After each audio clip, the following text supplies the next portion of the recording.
Good morning, fellow commission members, staff members, attorneys, and guests. It's Friday, August 17, 2012 at approximately 9:30 a.m. I'm Indiana Lane, your commission chair, and I'll now call to order the meeting of the Tennessee Private Investigation and Polygraph Commission. First, I'd like to welcome to the commission our new commission member, Larry Flair. Commissioner Flair, we do know that you're a private investigator. Would you like to enlighten us on anything else? If you will, if I've got expertise, would be in probably the criminal aspect part. I was a detective here in Nashville for the PD for about 22 years. I'm retired from Metro PD and I reside now. Excuse me, Mr. Blair, you're going to need to speak into the microphone. I'm sorry. Let me explain to everybody again. We are audio and video. Please all right, speak my into bad. the mic. I'm sorry. Oh, it's all right. I told you that. Anyway, like I said, I'm Larry Flair, retired cop out of Nashville. I do own my own PI company, and here in this district, or in Tennessee, of course. And I actually reside up in Smithville, Tennessee now. But I'm probably going to need a lot of direction from all the other commissioners, and I will listen. I promise you that, and I appreciate it, and I look forward to working with the board. Well, thank you, Commissioner Flair, and welcome to the board. Further, Commissioner Walt Valentine's been reappointed by the governor as of July the 18th, 2012. Is that my sentence? That's your sentence. Most of us know about you, but would you like to tell us anything else for the benefit of those that did not and then commission member? Okay. I'm Walt Valentine, and I'm a retired FBI agent. I've been in the private investigation business for 17 years now. Live in Brentwood, Tennessee. I'm pleased to be reappointed. Thank you. Congratulations on your reappointment. I'd like to request the Executive Director of Cody Bass call on the roll and verify the appointment, please. All right, thank you.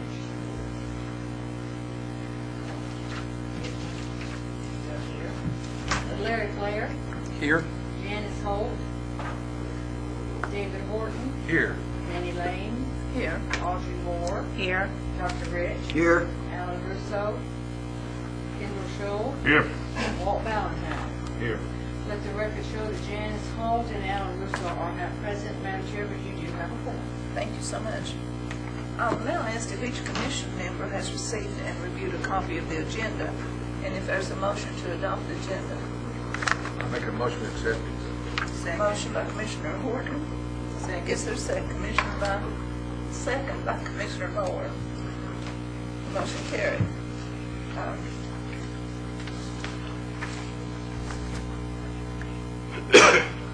If each member has reviewed the minutes of the April 20th, 2012 commission meeting, I'll ask if there's a motion to approve these minutes as they were presented. So moved. Motion by Commissioner. Second. Second by Commissioner Valentine. The motion was made by Commissioner Rich, second by Commissioner Valentine. All in favor? Aye. Opposed? Motion carried. Okay, I have next on the agenda the legal report, and I'll turn that over to our Assistant General Counsel, Robert Herndon. Okay.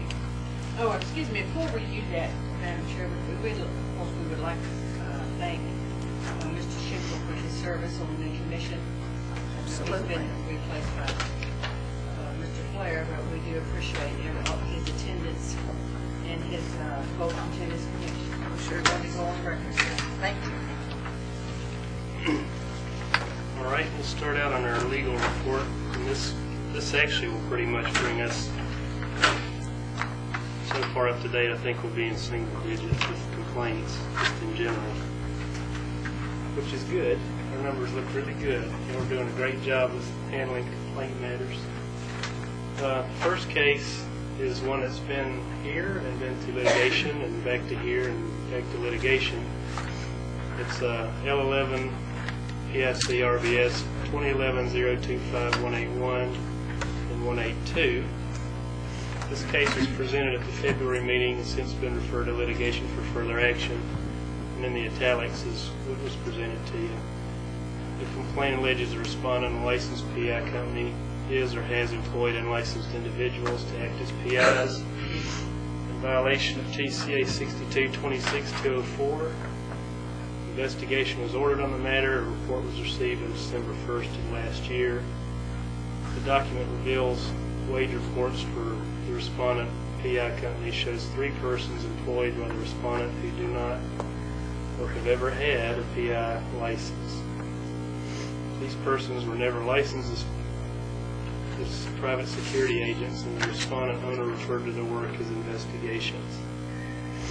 An interview with one of these individuals indicated that the respondent owner kept any private investigation work for himself.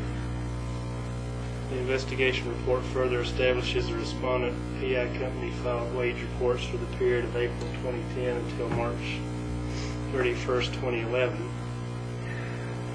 at which time the PI company ceased operations. And there's no complaint history for this respondent. So at the time the Commission approved the consent order for a penalty of $3,000, which is $1,000 for each employee. So here's the update. Further investigation by the litigation attorney failed to obtain evidence of a nature substantial enough to support the Commission's previous decision in a formal hearing, and requests that the matter be closed so that it may be suspended and reopened should the Commission discover through any means that the respondent is in violation of any of the Commission's authorities. So I guess in English what this means is the litigator and myself got into this case to try to put together a litigation which is much more detailed than the probable cause that I give the Commission to make a decision. And we just weren't able to find enough substantiation to support taking this to a formal hearing with any confidence that we could succeed. And since the company's out of business, we think the best thing to do is to close the matter, and closure means if something comes up later we can come back to it rather than dismiss it. So we think the best thing to do is just close it and take further action if new evidence arises. Okay, is there a motion? I make a motion to accept. Motion by Commissioner Ford. Attention, the work has been completed on the fire alarm system. The fire alarm system is back in service. Attention, the work has been completed on the fire alarm system. The fire alarm system is back in service. Thank you. We have a motion on the floor by Commissioner Horton to accept recommendation of council. Is there a second? Second. Second by Commissioner Shule. Any discussion? All in favor? Opposed? Motion carries. Okay, thank you. Next heading is there's one and only case that I referred to a Commission member to review because it had to do with conduct, and I needed a professional opinion on it. This is case 2012-016211, 2012-016212. This complaint alleges the respondent, a licensed PI, committed acts that would constitute misconduct in the practice of private investigation in violation of Rule 1175-0402, which is proper conduct of practice. That's the authority I selected at the time. And then I passed this to Commissioner Moore for review to determine probable cause for discipline. Commissioner Moore, if you want to give a brief overview of what you found.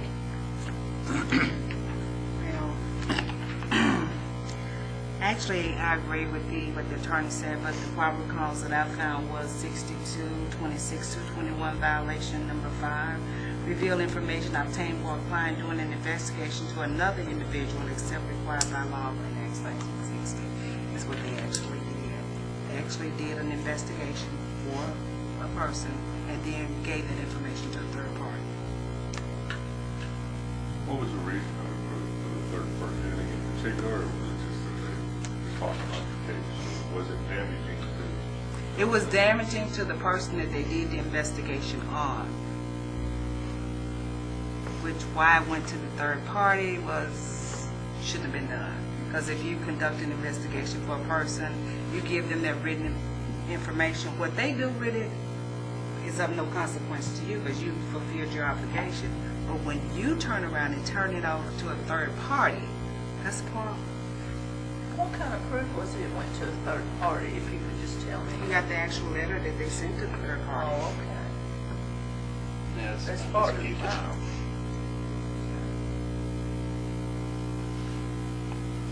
Do I have a motion on this?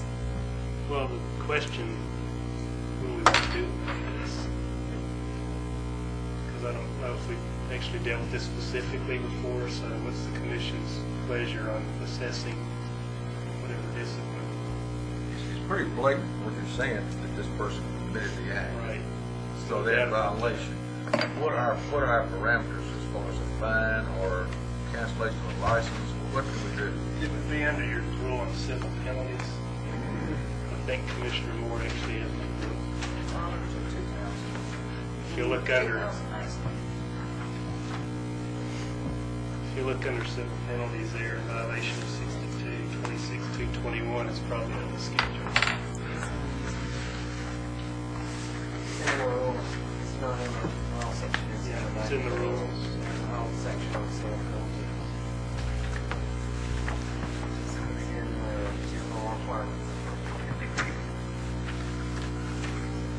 There it is. That's one here. There's some more books on the table.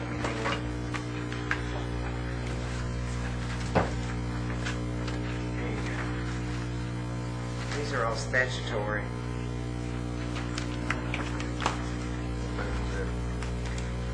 23.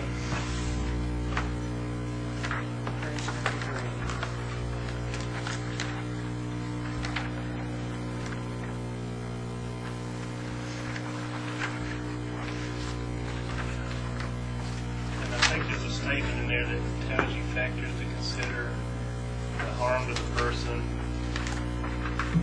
monetary gain.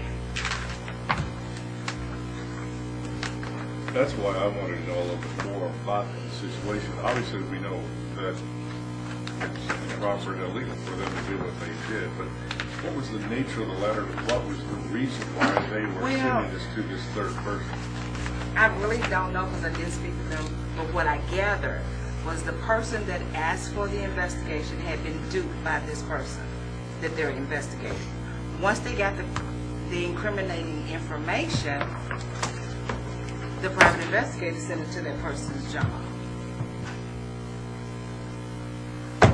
So it's kind of like the person who wanted the investigation wanted to get back at this person, and they used the private investigator as a vehicle to do that. And then didn't pay him. You said he did. No, I'm talking about. No, I don't know about money Okay, I situation. thought I heard you say that. I said to That would be a dupe motive. them. That was my mind, would be a motive for doing it. The person who requested the investigation on the person was duped by the person they wanted to investigate. Once they got the incriminating information on the person that duped them, they wanted that information sent to them.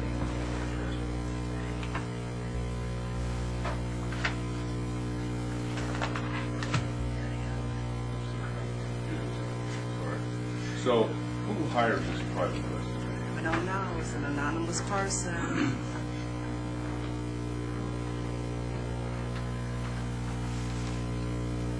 An anonymous person hired a private investigator to do what? To investigate a person. Okay. So they did that, investigated this person. Then who did they turn the information to? They gave the information to the client, Okay. but they also gave the information to the person they investigated, the employee. What, their employee or The an employer? employer, Okay. the owner of the company. Yeah. How did, was it become known? How did it become known? Because the employer confronted the person that the letter was about. And then that person, in turn, filed a complaint through the Tennessee PCI. And we know the letter came from the PI, not the client.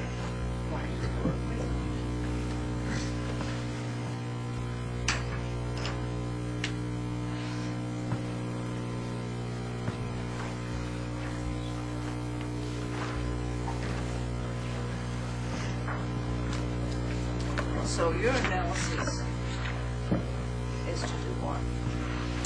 Well, what he asked me to do is what rule that was violated.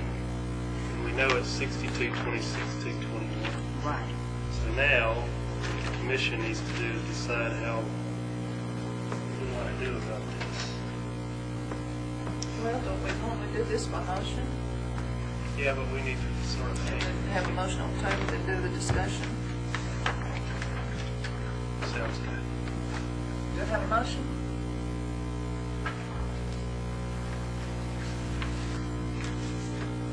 Actually, we can't have a motion yet until we know what we're motioning for. We're talking about what civil penalty or what if we're going to do anything to this person first. We can have a motion. A motion for what? We're kind of like, we hadn't gotten to that part yet. We're just really discussing this. Because he wants to know what the commission wants to do about it. It's sort of a first impression, so. Exactly. Okay. Somebody can make Just a open motion. it up so you can have the motion go. That's what I was trying to do. Thank you. Just a motion to discuss? Yes. Okay. Would you make that motion? I move we have a motion to discuss. Thank you, Commissioner Moore. Is there a second? Second. Second by Commissioner Valentine. Discussion, please. So we're really discussing the penalty. Right. Right. Okay, and the penalty range is, $1 to $2,000. I think this is pretty egregious. I mean, my gosh, it doesn't make any difference who you report it to. We know it's wrong, it's illegal to do so, but to draft a letter and send it to this person's employer is horrible. And I think we're going to give them the max, I think, out of $2,000. I'll second that. Have a motion by Commissioner Heather. I have. Is that the only penalty that we have on the table Well, we're going to that's consider, available to us? we can consider one offense. Well, you can actually, if you want to craft a consent order, a settlement offer, you can put whatever you want in. You could suspend them and a civil penalty. You could have a civil penalty and say they have to take a certain amount of ethic hours. I mean, you can be creative about it. If they agree to it, they have to do it. But the penalty schedule that you're bound to by rule is $1 to $2,000, if that's part of it. How long has this PI had a license? Is it a novice or is it a veteran? 5 years, norm, or less? Don't you have that on yours? It's been like 5 years or so, at least. Okay.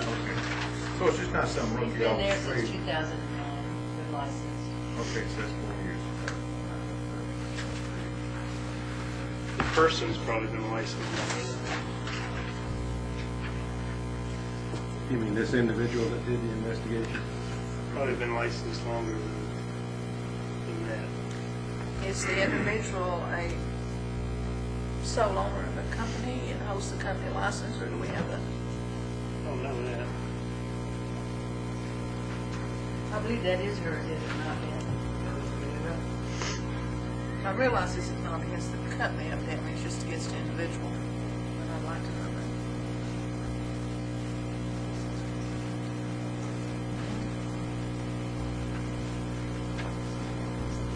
that. Okay, so what we have the complaint is against the investigator and the company.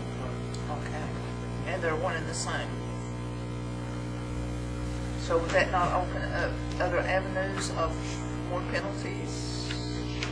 Yes, you could assess a penalty against the person and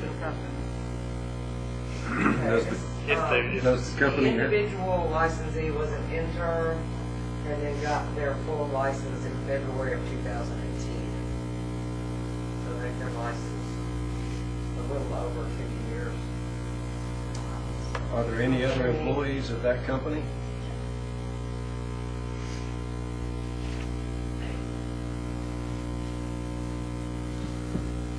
Actually, the company ownership changed. And I believe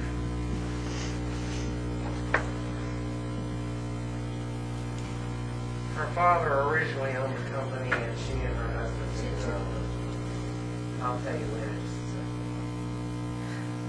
Let's try to be as vanilla as possible.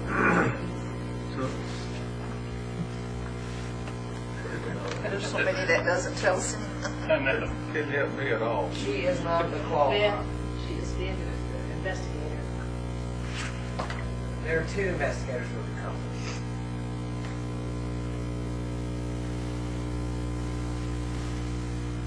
I'm having a problem wondering why we're even considering these people's well-being when it's pretty blatant they did something wrong, no matter whether they're PIs or a preacher or a shoe salesman who gave somebody size, unusual size to somebody else. Well, right now, we're discussing, can we just put $1 to 2,000 against one safe charge? Well, that's what I'm gonna get Or to. is there more?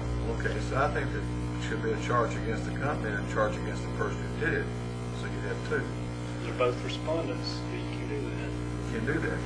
That's my thought. And we don't need these kind of people tarnishing the PI profession, in my opinion. I agree with you. That's why I asked the question. And should we additionally suspend their license? Well, yeah, I would. For the individual. If this is how you want to show your displeasure, Rob, that What are the chances of collecting? I don't know. Sometimes it'll surprise you. Suspend the person's license. Please. This would have to be a suspension by agreement. You can't suspend other lines without a hearing. So what Mr. Harrigan would have to put is an order where they agree to have suspension. Yeah. And, but it's not an automatic thing. Thank you. And if we went ahead with this, there would have to be a hearing on suspension if they didn't agree to it. That's right. If they take their settlement offer, then it may not be suspension, yeah, it may be worse than If we assess the maximum for the individual and the company, and they don't pay, what's our alternatives? that. Accept the agreement. Let's just wait on agreeing to it. It goes to litigation. Oh, okay. Then we do formal hearing regardless. The license would not be suspended in the meantime. Not, I just want you to understand, you're not issuing an agreement to do that now. That would have to be done in a formal hearing if they don't agree, which would be next year sometime. Do we have the authority for the attorney to say cease and desist this kind of conduct? You cannot stop a license without a formal hearing. We can find them. We can Yes, find them. let me rephrase that. You can do a summary suspension if you find, what you have to make this, it's very difficult.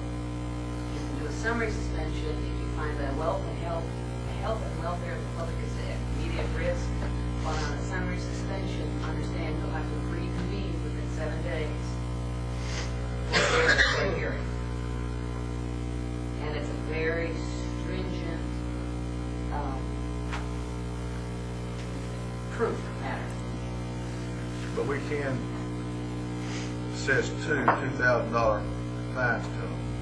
If that doesn't get their attention and they do this again, then we should then, I think, consider taking the license away from them. Again, you have to do that by formal hearing. Right, but at that time, but you find me $4,000, folks, you got my attention, okay? I don't think they'd want to fight this. I don't think they would either, if they want to keep the license. So I would go just with the fine. Okay. Is there a motion? I think that's a form of motion. Now, this is Or, a motion from Commissioner Horton. Would you state the motion? I think we need to state under what authority we're doing this. I would hope he would craft this, but I would just, my thought is to charge them the $2,000 fine for another $4,000 2,000 for each for respondent. each one, yes. Is the company responsible? Yes.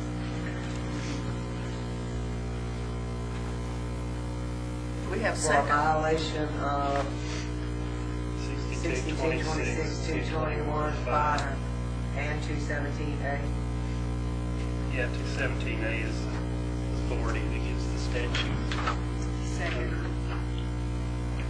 We have a second by Commissioner Moore. I'd like to, Should, would you care to withdraw that? I can withdraw my second. Okay, thank you. So we don't have a second? Not yet, I'm going to ask for a second. Do I hear a second?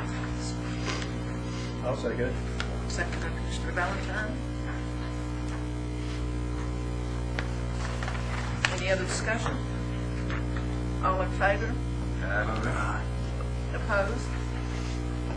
Motion carries. next heading is new cases. There's a few of them.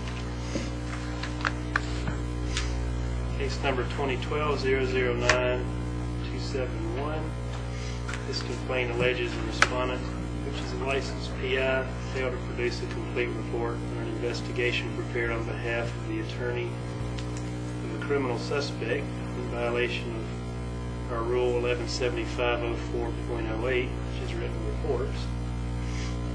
At the time of the investigation, the crime scene was a year old, and all activity at the scene was admitted by all involved parties.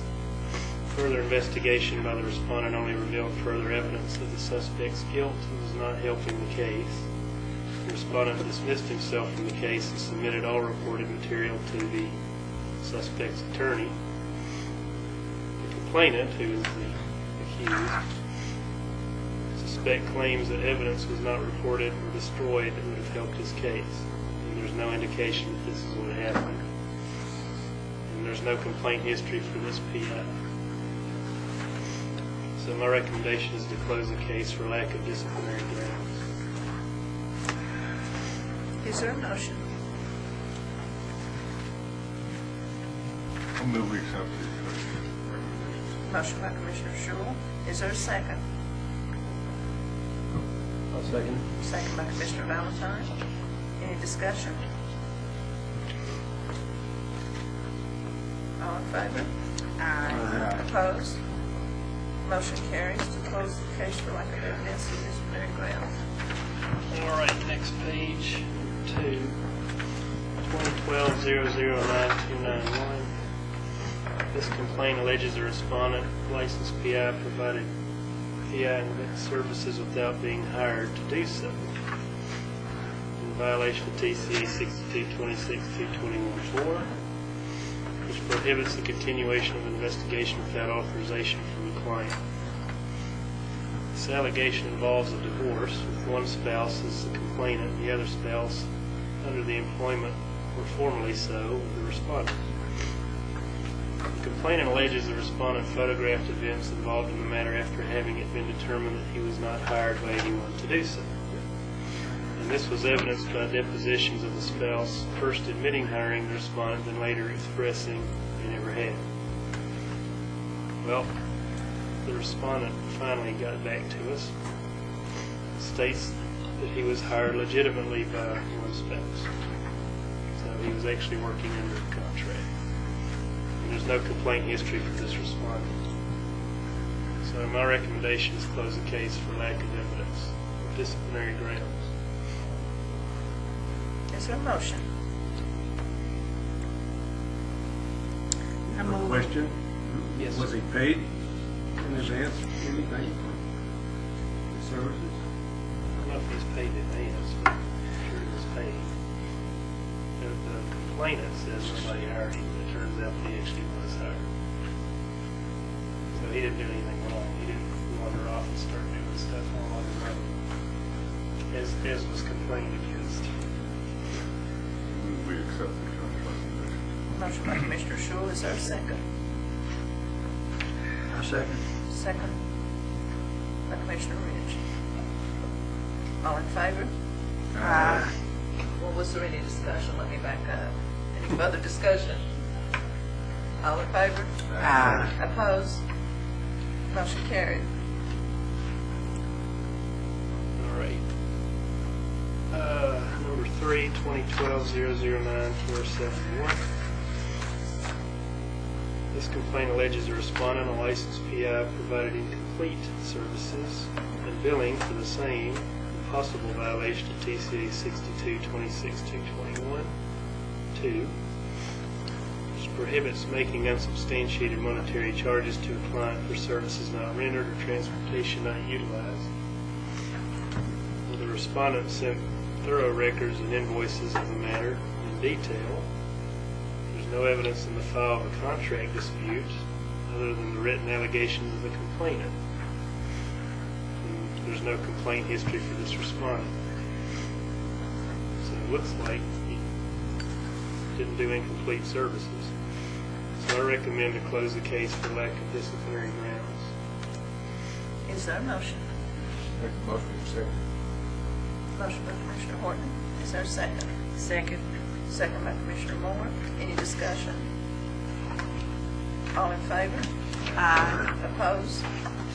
Motion carried. All right, number 4, 2 respondents, an individual and a company. 2012-012591 and 2012-012592. The complaint alleges the respondents, a licensed PI and PI company, failed to provide the Commission with information about the respondent PI's 2 prior criminal charges in 2002 and 2005 in violation of 62-26-213, which requires notification of such charges within 30 days. And then on subsequent renewals, the respondent still didn't notify the Commission. There's no complaint history for this respondent. So I recommend issue a consent order for a civil penalty in the amount of $250 for each unreported criminal charge for a total of $500 in civil penalties, and issue a letter of warning against the private investigation company. Is there a motion? Discussion? If you'll make a motion, we'll go to discussion. I move we accept the attorney's record. Thank you, Commissioner Sewell. We have a motion to accept. Is there a second? Second. Second by Commissioner Moore. Discussion. I presume that you verified he was in business in 2002 or 2003 as a licensed private investigator in Tennessee. Got his license without ever telling us about the charges, and then never did, and renewed, never did tell us. When did he first get his license? 2002. So had he already had a criminal charge when he applied? They happened in 02 and 03. So they'd already occurred. He got his license in 02? He got a license, and I think what's happened was, yes, it was issued as a license, pardon me, and then he had several renewals that he answered no to. And then on this last renewal, we checked it and came up with some charges that he did not renew. So he lied about it or falsified it. The question does ask, have you ever been arrested? Well, when he got his initial license, he got his license before these 2 charges happened, so. Okay.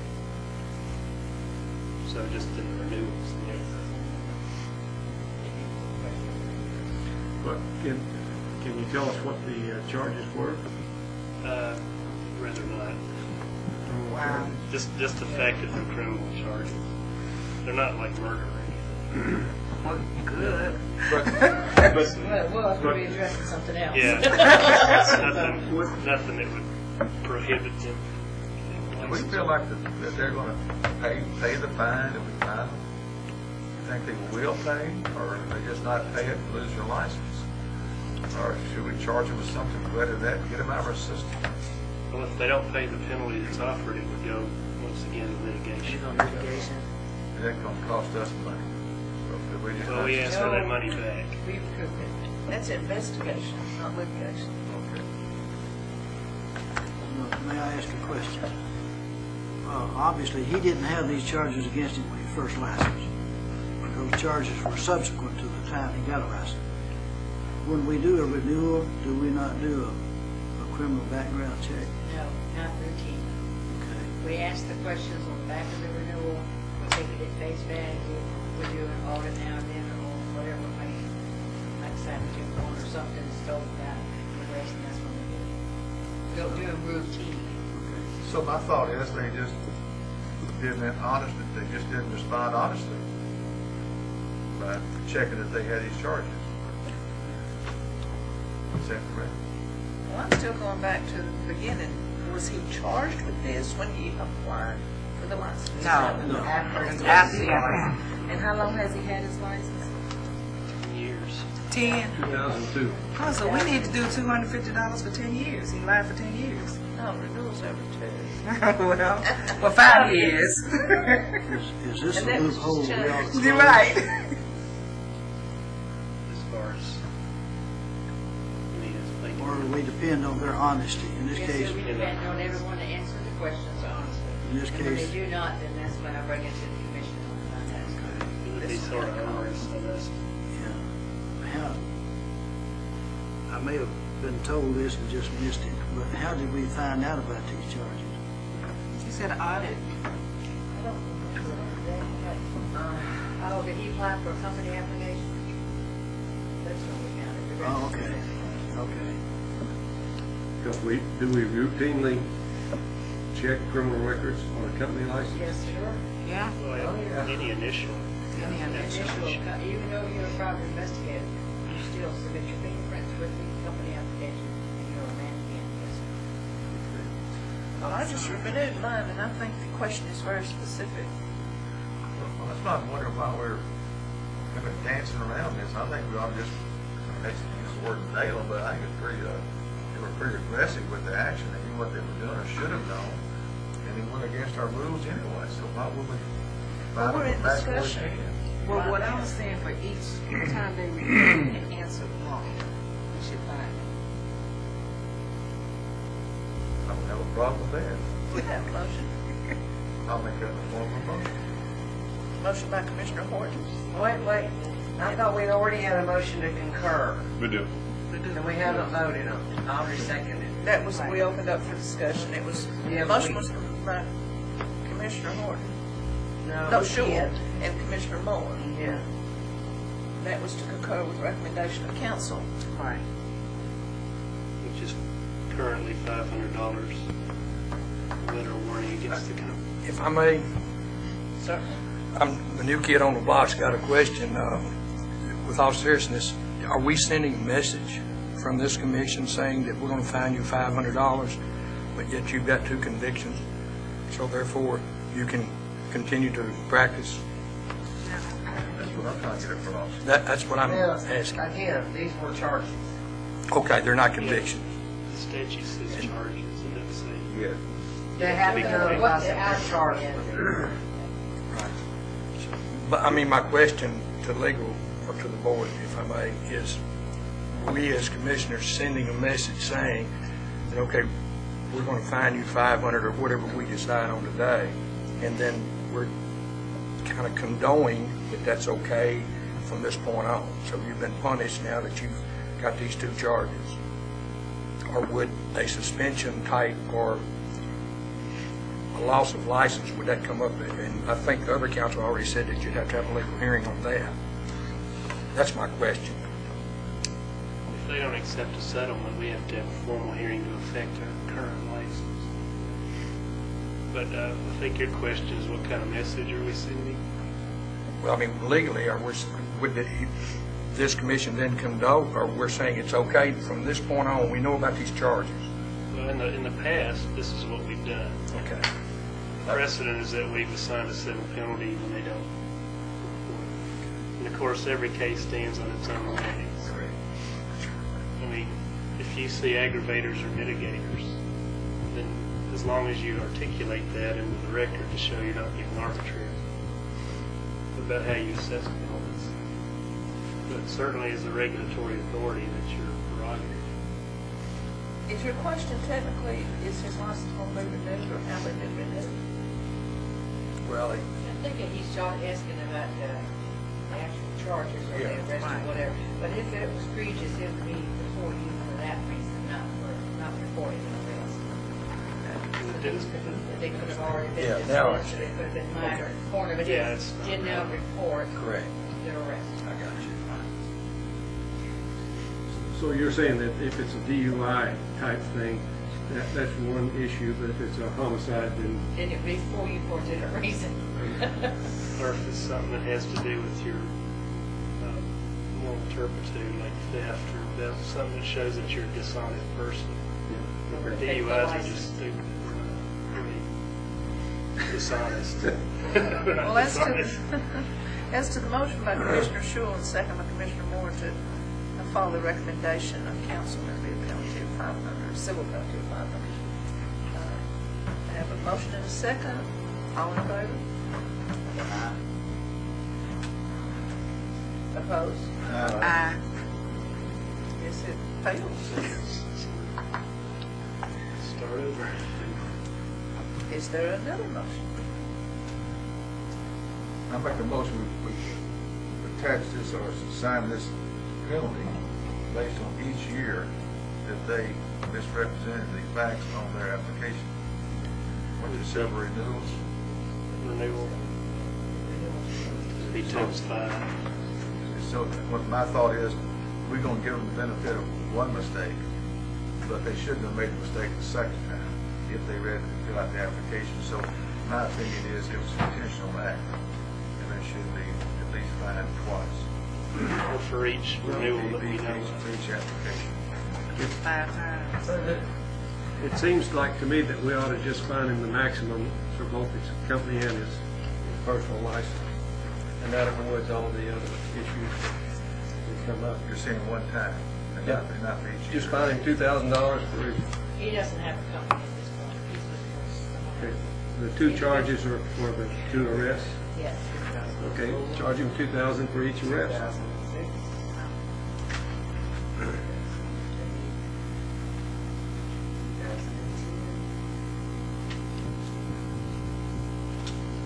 And 2020. 2004, 6, 8, 10, and 12. Well, $10,000 is a little excessive. Yeah, I'm saying just charge him $2,000 for each arrest. I was saying One time. for each. That'd be $4,000. 4,000. That sends him a message. Before, is this where we would ask if they would also?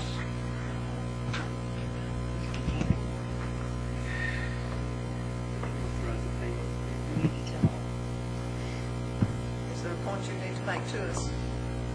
Well, the concern was if you would authorize a payment plan.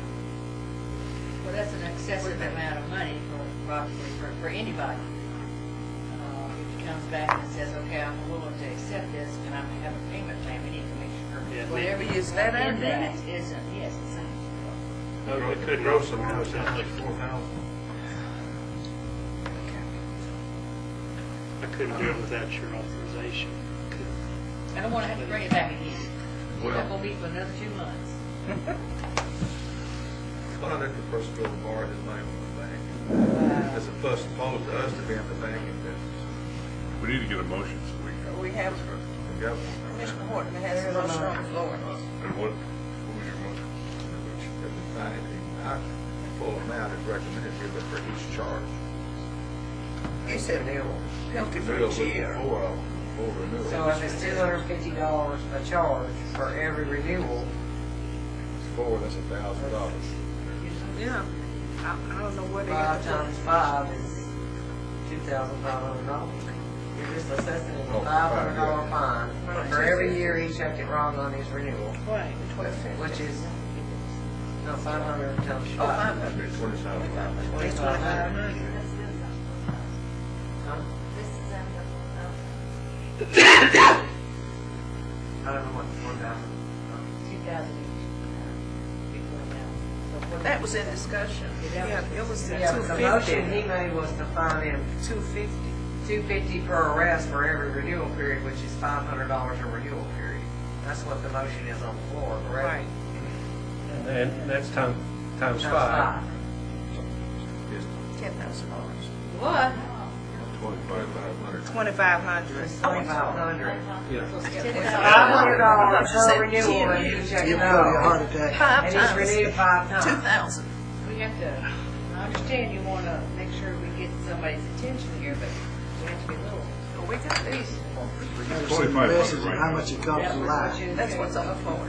Is there a second to Commissioner Horton's motion? Second. Second. By Commissioner Moore. Any discussion further? What will the total on Horton's motion, what will the total, 2,500. 2,500? Okay, we're on the same page. Any other discussion? All in favor? Aye. Opposed? Commissioner Horton, your motion carried. Madam Chairman, Yes. can I have a 3-minute break? We have a break. Go. It won't take me that Everybody long. wants that. Better fruit jar, I can do it out in the hall. Are we ready? We're going to continue here and we'll go back to our self-return, Robert Herndon. All right, let's see. I think we're on case number 5 under new cases. So this is 2012-014731 and 14732. Complaint alleges a respondent, licensed PI, failed to deliver a written report of an investigation declined upon request in violation of 1175-0408. The respondent submits an explanation of the delay involving hospitalization, the length of which began to run afoul of the complainant's timeline for needing the report, meaning looming litigation. By the evidence at hand, the respondent provided the report to the satisfaction of the complainant, and there's no complaint history for this respondent. So I recommend to issue a letter of warning to be diligent in providing PI services in a timely manner. Is there a motion? I move we accept. Second. Motion by Commissioner Shule to accept the recommendation of council. Second by Commissioner Horton. Any discussion? So he did furnish a report. Just a little late. Any further discussion? All in favor? Aye. Opposed? Motion carried. Here's an interesting one, number 6. 2012-010971. This is an unlicensed business. The complaint alleges the respondent advertised services that would qualify as PI services in violation of TCA 62-26204. In reply, the respondent stated that the section of its website titled Private Investigation has been removed in the interest of caution. Good. But that its services include contracting with a private investigations company should such services be required, and asked if this is acceptable to the commission. My recommendation is to issue a cease and desist order and a letter of warning against offering PI services without a license. I think that would answer the question, but I would think if the commission wants to opine about that, since the question was asked. Okay, do we have a motion? I move we accept the attorney's recommendation. Motion by Second. Commissioner Shule, second by Commissioner Moore. Discussion? All in favor? What? I do have a question. What other business was this individual in that he would also put on his website, private investigation?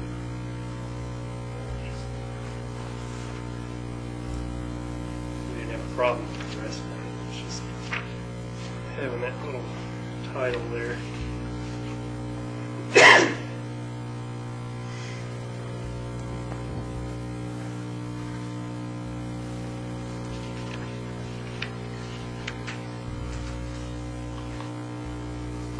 Uniform services, executive protection,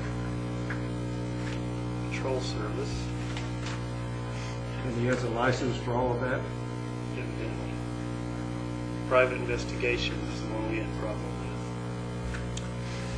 And And they said they provide surveillance, personal and company background checks, marital infidelity investigations. There's really no doubt that that's what that Okay. is.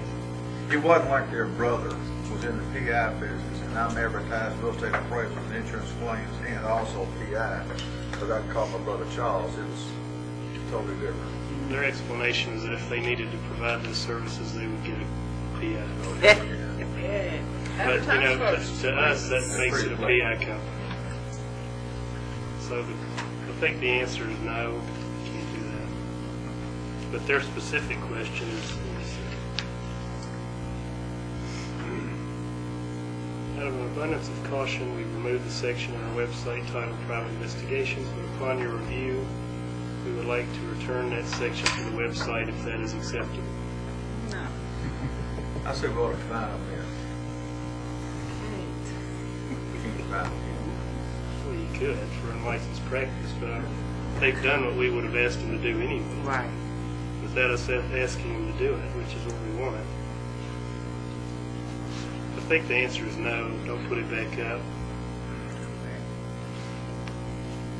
I knew that without asking you, but they asked me to ask us that. Our motion on the floor right now is to take the recommendation of council, which is to issue a cease and desist order and a letter of warning. Any other discussion? And the letter of warning would include what? Your answer. Cease and desist operations as a PI company. If you're doing it, the letter of warning is don't do it again. If you do, we will come after you. Look worse at it. That's what warnings are. Don't let us catch you doing it again. Because then it'll be civil penalties. Even if they're not licensed, we can assess penalties. here. Will you be monitoring this? I wasn't planning on it. So far, they've complied without us doing much anything. I've run into people that just don't want to do it. And I've had to monitor them. But if it's like on a website, that'd be pretty easy to pull it up in 2 months and just see if it's on there, with it, just to follow up. Yeah, it'd be easy. I'd like us to do that. Okay. Any other We won't discussion? say anything about it. We'll just Just go pull it up and see. That's easy. Oh, of course. All in favor? Aye. Opposed? Motion carried.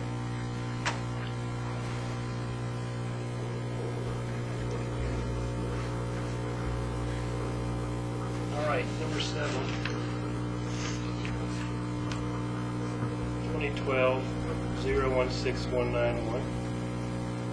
This complaint alleges the respondent, which is an unlicensed business, that conducts background checks for potential employers, provides services that would qualify as PI services in violation of 6226-204. And this one's interesting too. As it turns out, the respondent is exclusively a California company. They're in California, and that's where they do business. It only does its billing in Tennessee because one of the officers of the company retired to Tennessee and ended up doing all the billing so that officer could keep up with what was going on at the company. And there's no evidence that the respondent operates anything like a PI company here in Tennessee.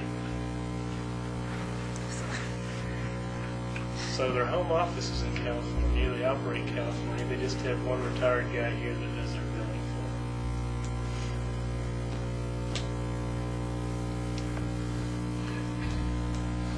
them. Is there a motion? Do they, The recommendation is to issue a letter of warning and not start doing that this year.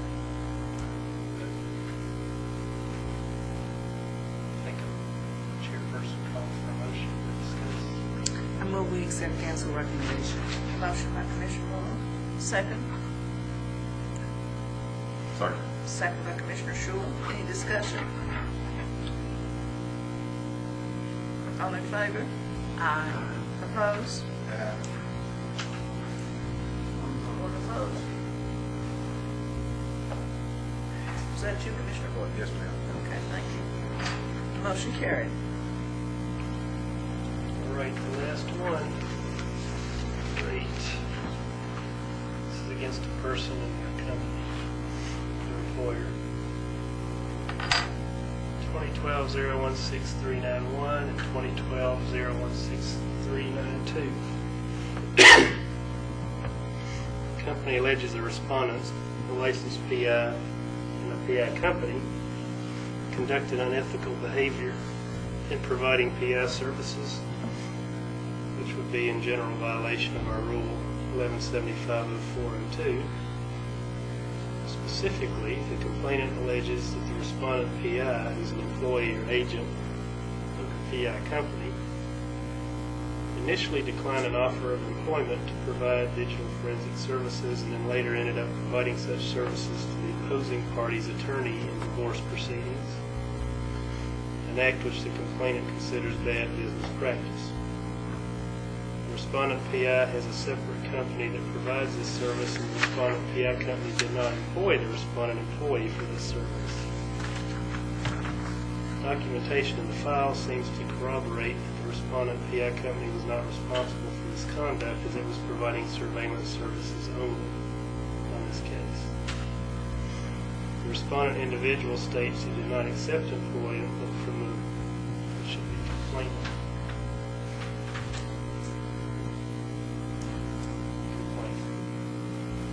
Describing an alternative, less expensive option, and that he routinely takes calls from persons asking about a best course of action in such situations. So, the complainant never hired the respondent PI person, and it happens to be an agent of this PI company. In this case, the PI company was only doing surveillance.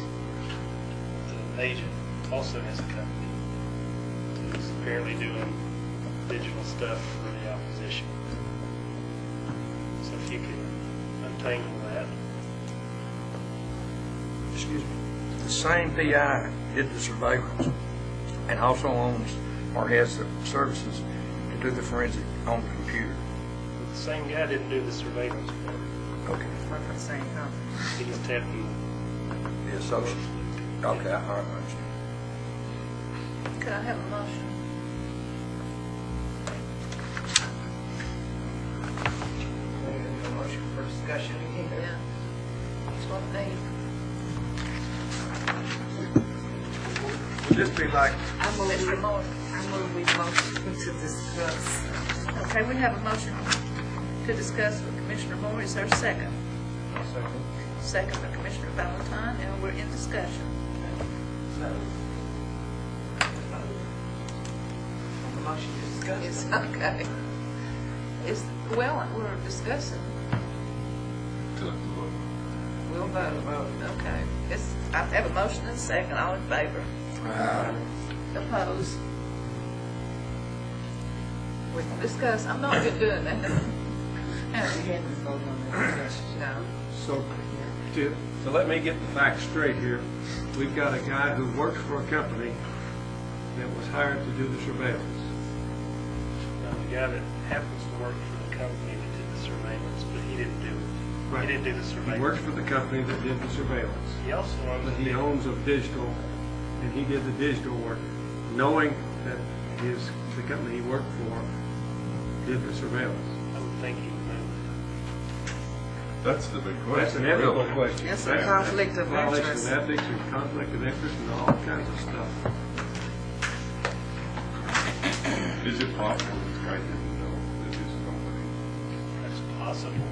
Depending on the setup. But it's not plausible. Has he made a response to you? Yeah, he said that the complainant approached him for his services under his digital company. He said, what you can do is blah, blah, blah. It's less expensive and all that. So they never did get together under a contract. But it turns out later that he was doing some work for the attorney for the other spouse. It's divorce proceedings. That's what this person was doing. The company was just doing surveillance. So It didn't have anything to do with the digital. So he clearly, he knew he was working for one of the spouse's attorney, and he was consulted on the other side and gave them advice on what to do. Well, this is sort of where you kind of educate me and how these people operate. There wasn't a contract between the complainant and the respondent. Never was. They just don't like the idea that he was doing work for the other side. And you can see where that probably doesn't look good. You said it was Whether a it's actual- contract, verbal or written? There wasn't any agreement to do any business between the complainant and the respondent. He says he takes calls all the time. What should I do about it? He doesn't keep phone records or anything like that. He just, Investigator, not people, right? Really?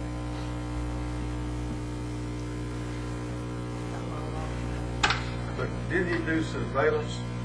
No, somebody else in that company did. Somebody else, and his company did. the company did and somebody else How- didn't. Is this company that big? See, I'm Horton Associates, and I'm in Jackson. My brother is Horton Associates of Memphis, and he's in Memphis. And I can see how he could come to Jackson and do something, not knowing that we have done something on the same case. He's not a PI, but I mean, you see why we would do that, and I would be innocent, but I don't know how you would not know what's going on in your own business, or you should know. Well, the company said they didn't know he was doing it. The company didn't know he was doing it. I could see that. But I'd say that too now once I got caught. I could see that. I would, but I can see how a person. What the person's doing with their own company, I wouldn't see where that would be their concern if they're not doing PI work. So the company not knowing is more likely than the person not knowing. What is our up to $2,000 fine here? First, we got to figure out what the violation is, Yeah. if there is one. There's a lot of things that look horrendous, but there's no technical violation. You can't find one. That's kind of odd for the company not to know that you got this person employed for you. Whatever this person does represents your company. It affects your company. Now, you can find a general violation of your duty to protect Right. the safety and welfare of the public. You know, by keeping a tighter rein in your business arena. Yeah, that's just like me calling you out of the blue and say, hey, the lady keep your balls over my fence. What should I do? You want to arbitrarily give me some legal advice over the phone? You never met me? Not. Well, I know that the nature of some of this stuff is fairly loose anyway. So I don't know if we have the law or rule that speaks to it exactly.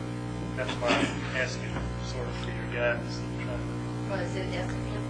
Absolutely, that's one of my concerns. I mean, there's a lot of things we as PIs know that we can't do, okay? But this is one of the things that I think is probably as egregious as anything that we do. Working for both spouses in any case. I mean, that's just, it's horrible, I think. And I think this person didn't know, and if they did know, I think it's a huge violation of what we stand for and ethical practice. The individual says he was not working for the complainant. Was not. That's what he says. So he wasn't working by the other spouse. That's what it looks like. The other spouse's attorney. And the complainant called him and asked for advice and got it. Well, see, when it come down to divorce, now I don't know how most PIs do it. I ain't giving nobody no legal advice. You go see an attorney, you have your attorney call me. But did you see the PI situation? He couldn't say, I can't talk to you because we're investigating you. But did you not say he recommended he not do the forensic, but go another way? The complainant wanted him to do it. The complainant wanted the respondent to do it. Yeah, but the Respondent respondent said, wouldn't. I'm not going to do it. You should do this other less expensive thing. But then he goes and do Somebody it for else the other was What was party. the other less expensive been thing? doing it. Setting up And you're right, microphones Benny. in their house or something. I don't know. It's pretty Something he intense. thought was going to work. He could have already been doing it for another party. Could have been. So we can't get into forensics. Right. I was reading this and trying to figure out what possible violations there were. Knowing that you do this every day, I didn't know if you'd seen this kind of thing. And I disagree Left out. with that. Informal hearing. That would be a good idea. Informal hearing, maybe? You say putting listening devices inside somebody's house? I don't know what he recommended. That's. I thought I heard you say that a while ago, I think that's a violation. I don't care who As it an is. example. The Oh, chairperson example. made a good recommendation that I forgot about. We can have an informal conference with one of the commission members, to bring that person in and talk to them. Find out exactly what happened. Yeah. You know, we really need a timeline when he was hired to do the digital work and when the person called. For you to do your job, you have to know what happened. Yeah, first. Attorney, can I refer you to 1175-4-05, conflict of interest? What was it again, sorry? That's sort of what I was 1175. thinking.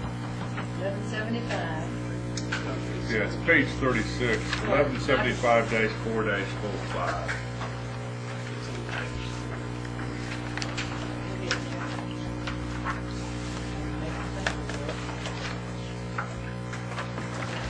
Number one. Kendall, number one. That doesn't fit. Yeah, he didn't get out. What's wrong with number two? I think it's, Yeah. Okay, well, yeah, that's I think it's a capital idea, the chairperson. Thank you. We Okay, just that need a recommendation volunteer. was an informal. Informal, my Commission members I suggested informal. It needs to happen before October, before the for next the next meeting. board. Can, Madam Chairman, can we make a motion? You sure can. Make a motion that we have an informal hearing with this person to answer questions. Second. We have a motion for informal hearing by Commissioner Valentine, second by Commissioner Moore. All in favor? Opposed? Motion carried. So Now, who's this the, complaint is against both companies. It's against the company and, so you're gonna have Both. the informal and have two people that represent, I can qualify an agent. It's the only way to figure it out. It's the only way. So who volunteers? We can't do that yet, I have to figure out where it's at. It's Middle Tennessee. Well, we'll just point out. Could you have it near where that PI, where one of us is? Well, normally what we Near do, where we we live. determine where the individual lives and Right. we try to get a commission member who's not in that location. A different Somebody day. not in that Different location? district. Okay. Division of the state, yes. And if it turns out, if we have it here and it's somebody in West or East, you can call it. You don't have to physically be here to conduct it. Can we try to do it the day before the next commission meeting when somebody will be here? Well, we'll figure Well, we can Yeah, figure they all haven't that been out. before, that'd be a good Yeah. idea. Do we want to put the next day? Right now, we're gonna punt this to next time until we can find out exactly what happened. And that actually is the end of my legal report. It looks like next on the agenda Can we is, take a little break? we sure can. Everybody in favor of a break? Again? Yeah. Oh, y'all just She just got back here. No, we need another one. We've got to, Which I respectfully request the Executive Director, Cody Best, handle these matters. Thank you.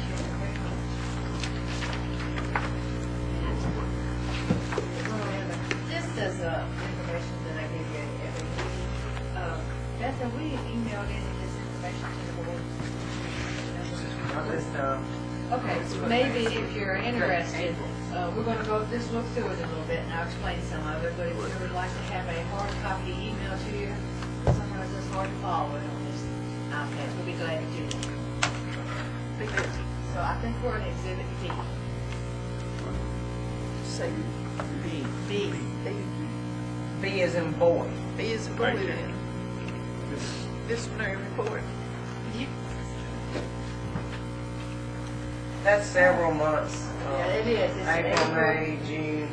In July, if I'm not mistaken there. You didn't have any report for April or May, but if you turn to your June one, yes, you did. You had $1,000. $6,000 civil penalty. That's page 7 and 9 in the report.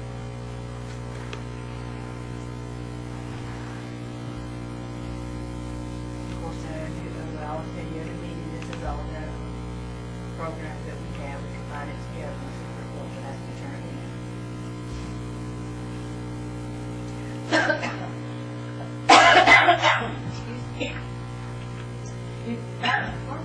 If you would, you could turn to, let's go back out and look at Exhibit C. I'll give everybody a few minutes back.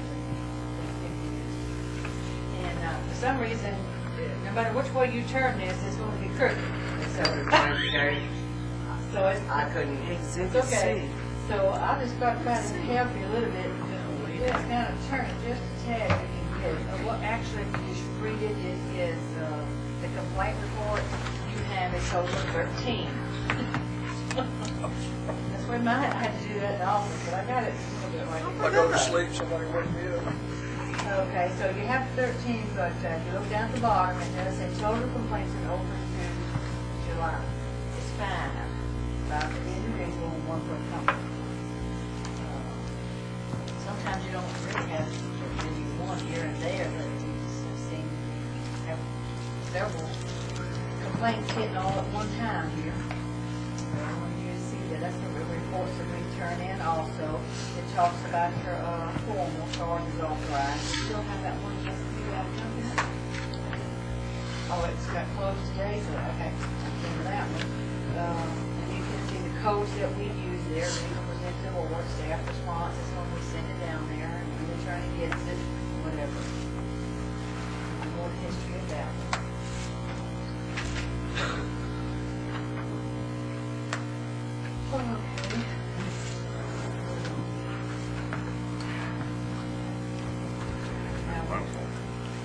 Okay.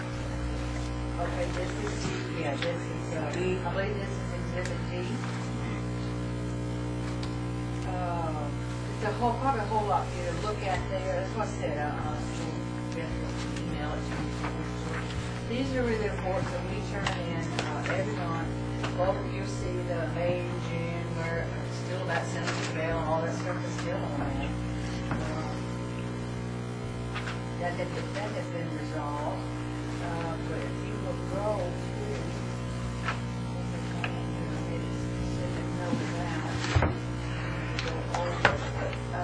yes, I believe this is the one.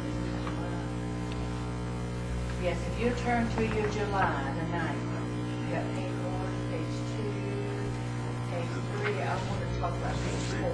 July, the July report. Under D. Yes, sir. Go to your July report, page number 4. Yes. Page 4.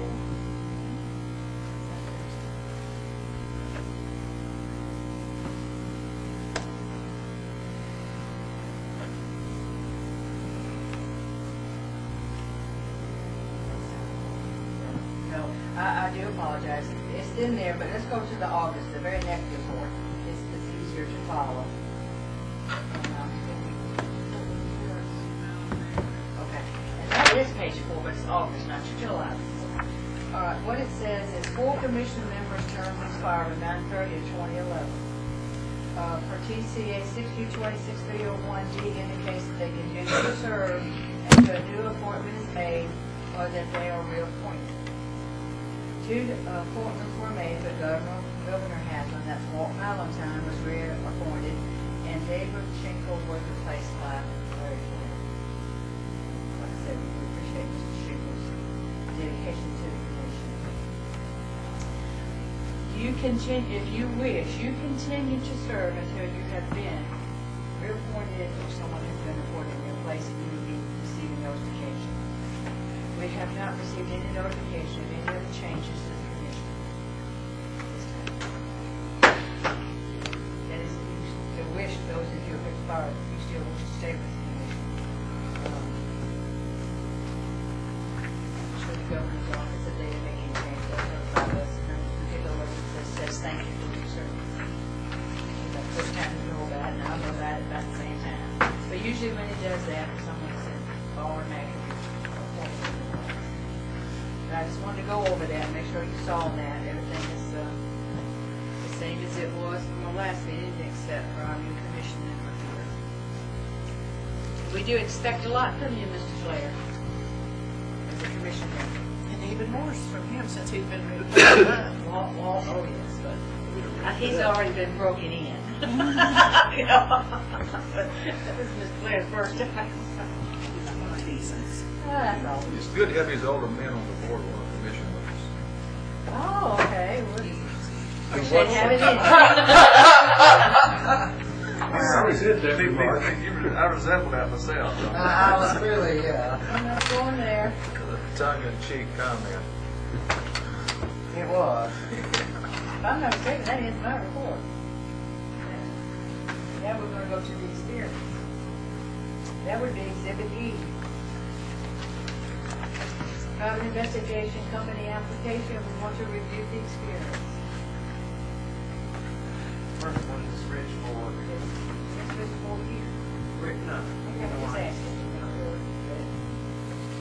I'll give you a few minutes to take a look at this. Let's not look at this. Mark as well, I think we're able to determine from what we were seeing. That's why I brought it before you today for you to look at. Anybody need help with those I had? For the moment, I would need help with mine. I'm trying to. I can't get mine. Mine's hung up on Exhibit D. Okay. Magic Fingers has come to the rescue. Thank you. Okay. It's only because mine did the same thing. Nothing we can do. Okay.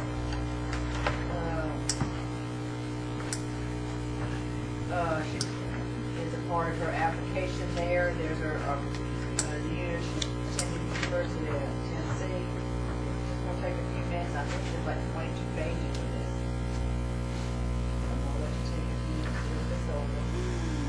She's the one that has 2 degrees and a master's. Yeah.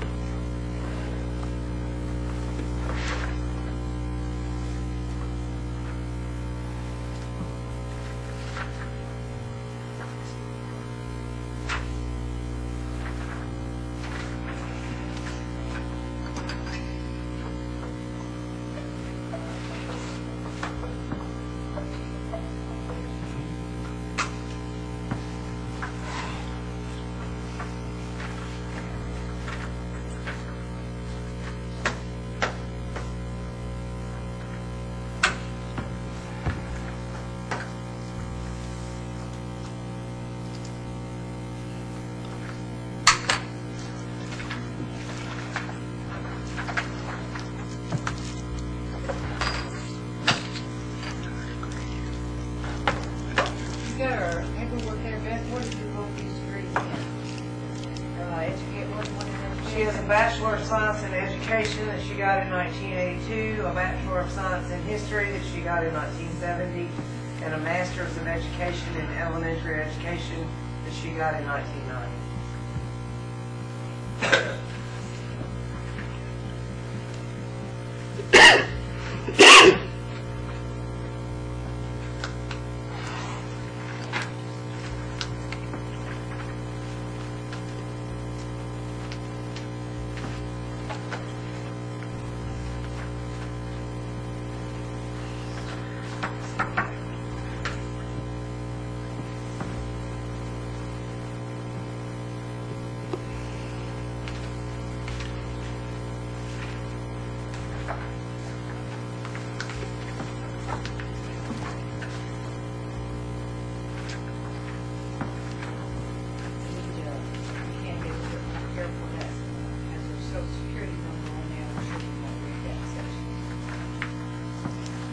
Where'd you say that was? In which section? It's on all the transcripts. It's also, we delete these off the iPad when we finish this meeting. Good. Clears them completely.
That's what she, I mean, again, you know, Are we ready to vote? well, you accepted, be you.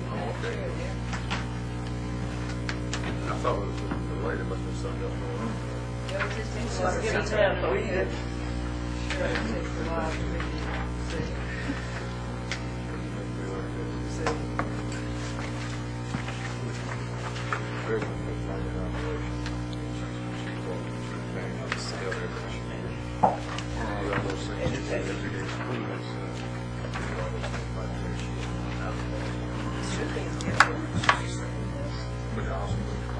It's 2007.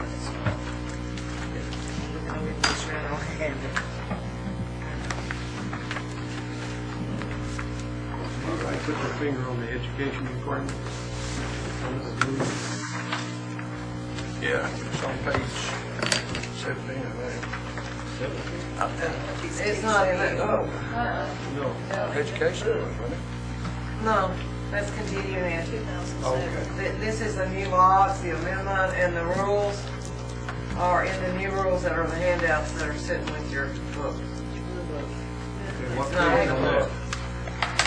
You got a set of PI rules and a set of polygraph rules.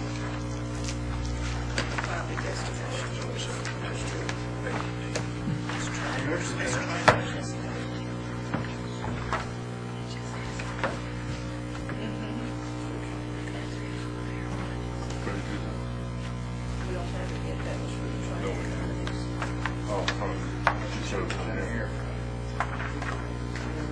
Private investigative training, continuing professional. I don't find our education requirements in the rules here. It's in the qualifications for a company. And I don't think y'all wrote any real extensive rules about education.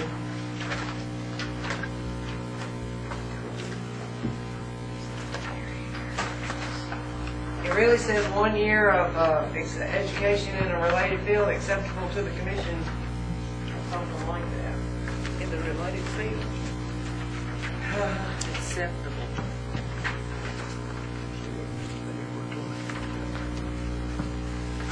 That's for sure. I can remember major administrative. Evaluation of required experience is on page 8. An applicant for a private investigation company license may meet the education requirements by submitting to the commission transcripts from an accredited college or university showing the course of study along with the number of hours completed and evidence of any degree earned. The commission has the discretion to review any submitted degree programs and fields of study for acceptability.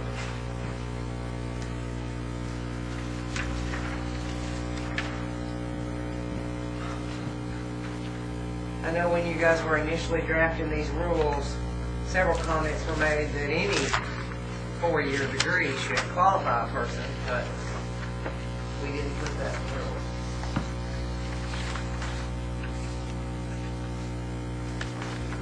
I feel like she qualifies. Well, a four-year degree in basketball might be okay for a company, but it wouldn't be okay for a private investigator. So this is a company application. But she did a whole lot more than basketball. It sounds like. Oh, she had a lot of stuff. She looked where she did a management for 2 different farms. That's what all she did there. I was just using that as an example. Yes, ma'am. Well, she was treasurer one and chief manager of another one. Does anyone have a motion? And she's just applying for a company license, not a PI license? She's applying for both. But she doesn't have to have experience to qualify for the individual, she just has to qualify for the company. We need the motion in order to get into discussion. I'll make a recommendation to accept the applications. We have a motion by Commissioner Horton to accept the application. Is there a second? Second. Second by Commissioner Moore. Any discussion? Yes. Okay.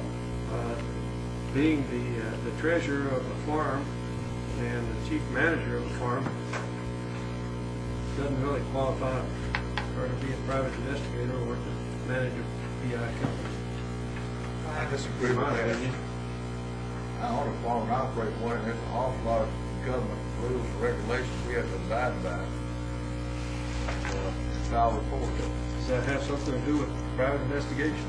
Well, no, but what would qualify you other than, you said manage a company? Manage a PI company. Right. So she can certainly manage a PI company, My question, Any other discussion? I would have the same question as well does. I mean, just because this woman does have the education she has and the job experience, it's not unlike anybody else that's done any other kind of job or gone to school and come to the commission and ask for a company PI license. What they've done has to do something to be applicable to PI work to make them qualify them as an investigator. I admire this woman. She's got a great education, she's a good job, but I don't think she qualifies for a company PI. Did you read her letter where she explains how her degrees would help?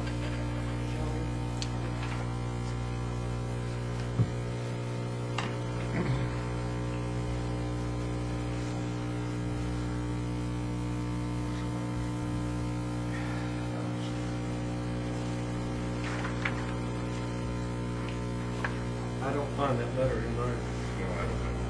It's page 3 or 4. I don't know. Is it a handout? Nope. No, it was in the, it's in the, No, it's not in it's there. not in, I guess the feeder, I don't even think, There's not but 11 pages in the, well, I put this new feeder yesterday, but I guess our machine's still acting out, so. I can read it to you. If you'd like to do that, that will help. Alright,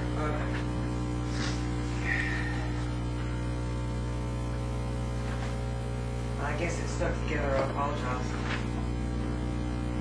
Dear Commissioners, as a former teacher, I am now ready to transition into another field of work in my retirement.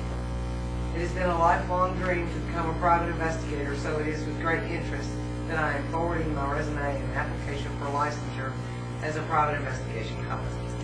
I am confident that my extensive educational background combined with outstanding interpersonal leadership and communication skills qualify me for such licensure.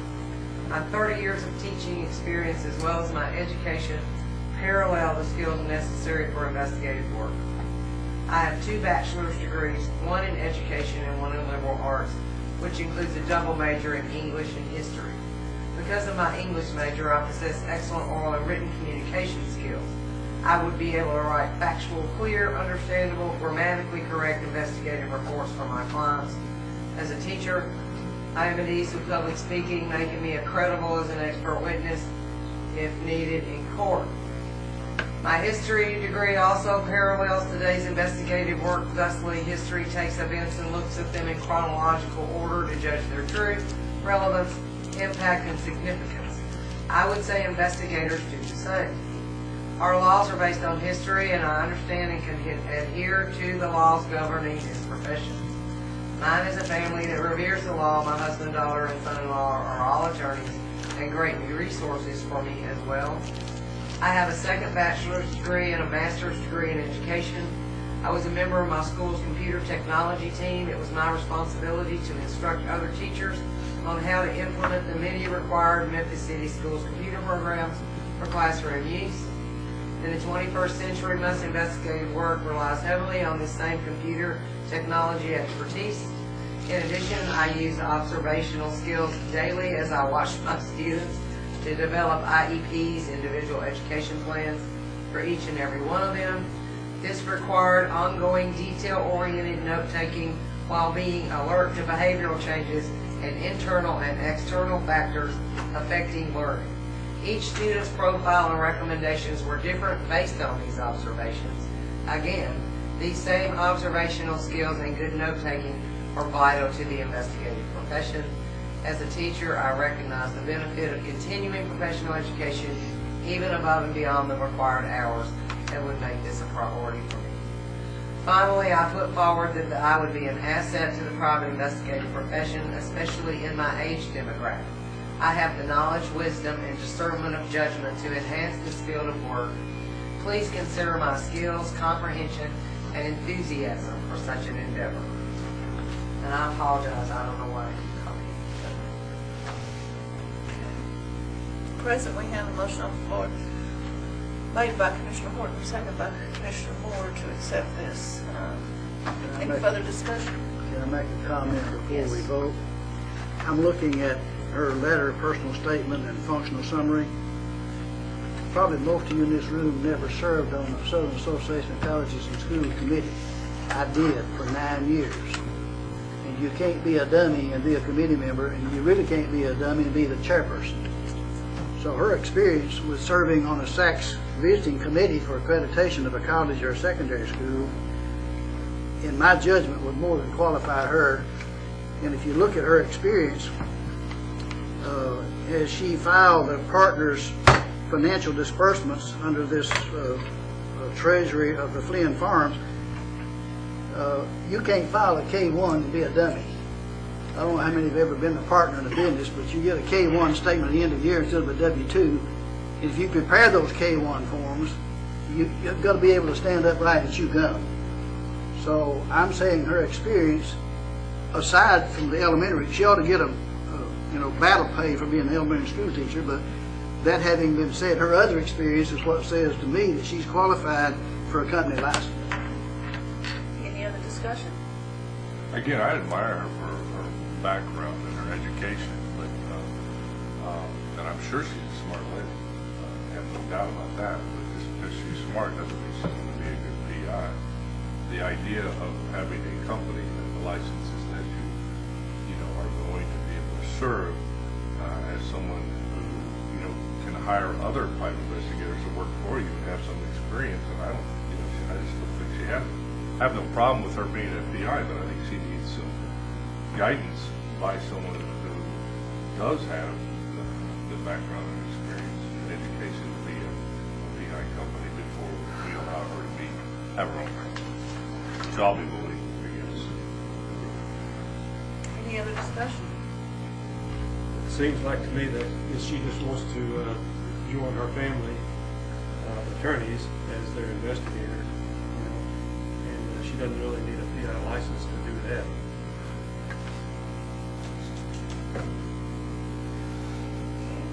Call for a vote. All in favor? Aye. Opposed? Aye.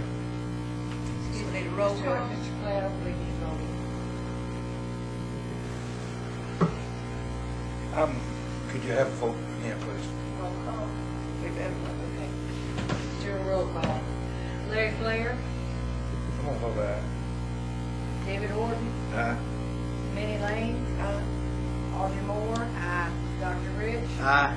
Kendall Shule, No. Walt Valentine. No. Okay, motion Aye. carries. Motion carries. Okay.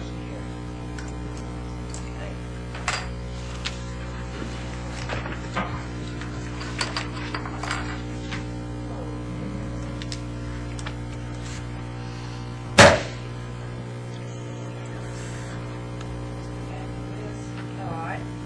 So we approved her private investigating company application. Let's move on to the next one. It'll be Exhibit F. This is private investigation company application. This is another female wants to start a business. You have her resume there, and she also has the education. Her transcripts are in there for her.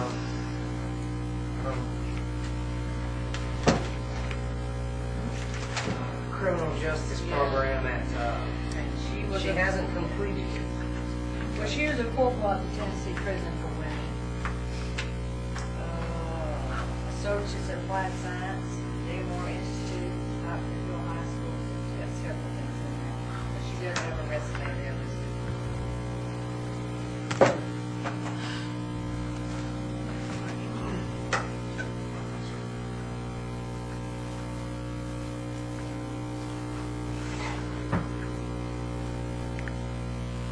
Her experiences in law enforcement.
late getting it to work.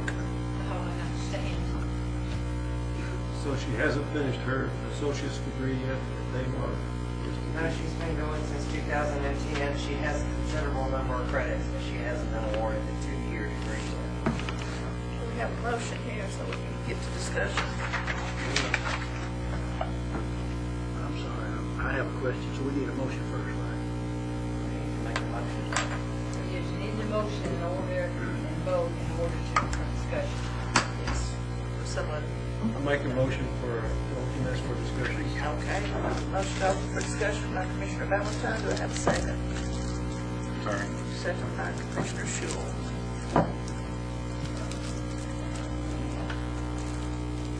Commissioner, Dr. Rich. I was going to ask, do we know how many credit hours she has completed?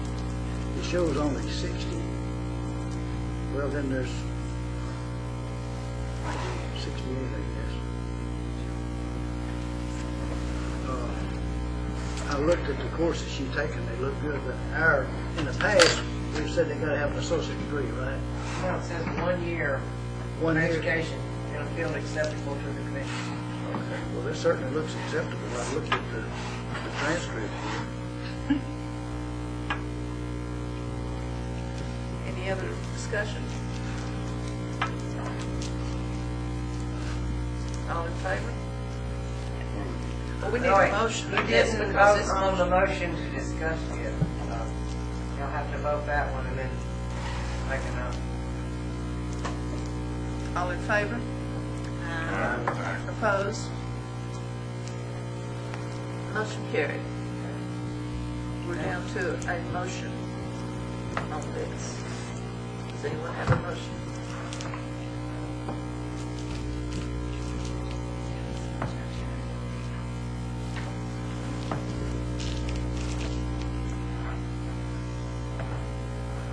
Is there a motion? I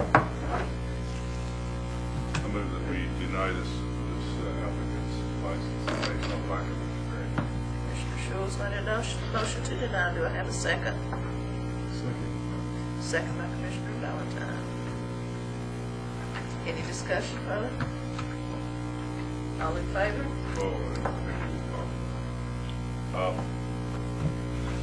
Discussion? Yeah. Okay. My concern is that she's obviously a security guard. She's working at the gym. She talks about surveillance. Well, she's watching the inmates. She's making arrests. She's arresting inmates that are already locked up when they do something wrong. Operating motor vehicles safely.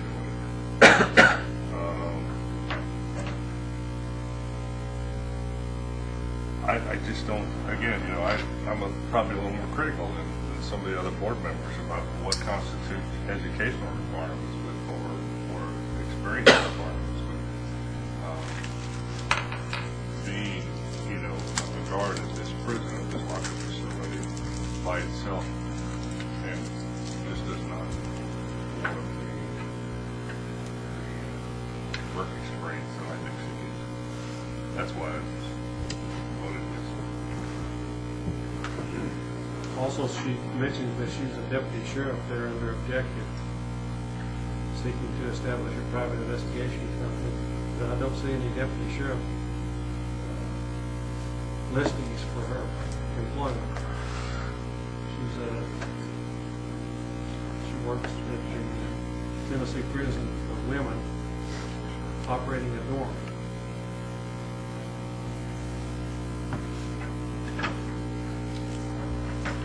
Are any of the commissioners familiar with this Daymar College?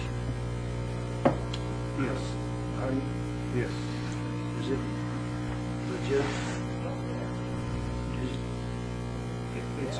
It's not Vanderbilt,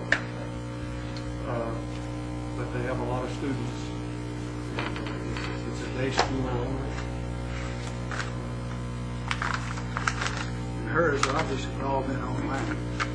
But, and Beth, we've said in the past 1 year's education. Yeah. Well, That's what the law says. Well, she's got that on this know what page it is here. Criminal justice. She's got 60 credit hours.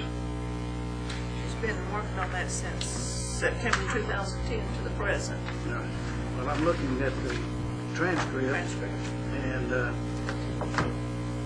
these courses are all the right kind. And there's 60 hours of credit, plus, I guess, 8 more, so they've got a total of 68 that we can look at. The courses look good to me. Again, that caveat in the law that says or 1 year of education in a related field, there's no experience required if you have that 1 year of education. That's what I'm looking at. She's got the 1 year of education.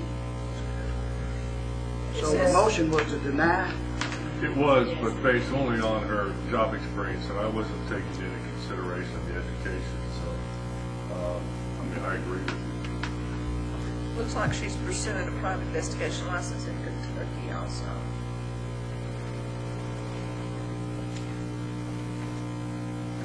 She had 86 on the company test. I don't know if she's taken the individual. So you got a motion on the board to deny? To deny. She made an 88 on the PI test and an 86 on the company test. Any further discussion? We'll vote on this motion on the floor that Commissioner Shule made to deny and was seconded by Commissioner Valentine. All in favor? No. No. Two noes, The one motion aye. was to deny. Yeah. But she said all in favor of. The To motion deny. to deny. Of the motion. I'm not in favor. And the motion was to deny. So you don't vote at all. Say no. Say no. You know, No, you you don't don't say vote anything. until she says all opposed, and then you vote. You don't say Right. anything until you say opposed. I hope. All in favor of the motion to deny? And two ayes. All opposed? Aye. Or opposed? So it fails. Motion fails. Exactly. Now, the motion would Is be in there order to another- approve it, right? Yes, we could. Well, I'll make that motion. We have a motion for approval Based on by her Commissioner education. Rich. Based on the education. Second. Second by Commissioner Moore. Any discussion? Well, the reason I ask if anybody's familiar with this college, and apparently it's reputable enough that we can accept that, and the law is pretty clear. So the experience, experience is weak, but the education is pretty strong. All in favor? Opposed? Motion carries. Hearing.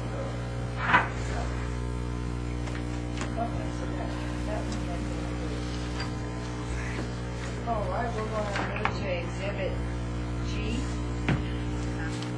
This is a polygraph intern applicant.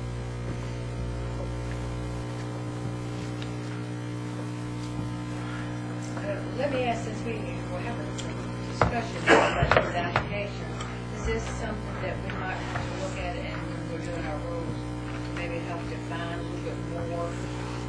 What's required to operate a company? That's something that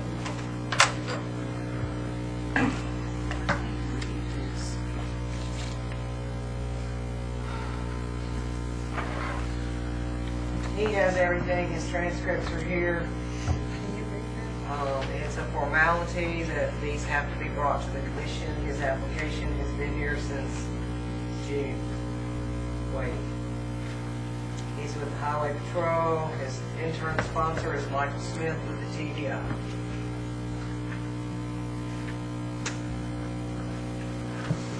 I'm going to recuse myself on this up front, but Commissioner Shule handled it. Michael Smith is a licensed polygraph operator. Is. yes. Yeah. Again, this is still proof his 1 year internship, which means he'll start training. He finished polygraph school in May right before he applied, so with the Texas Department of Safety, I believe.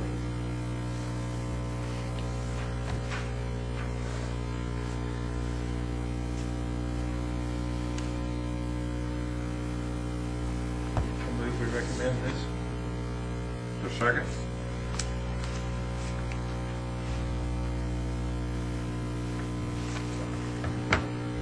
second it.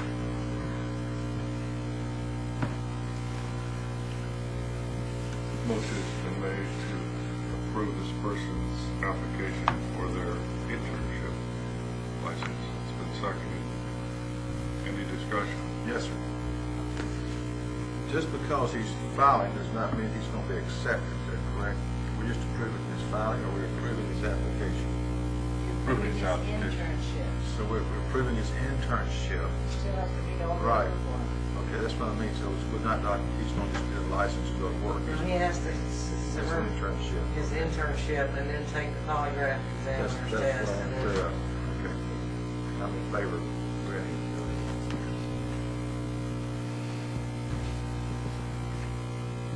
Any other discussion?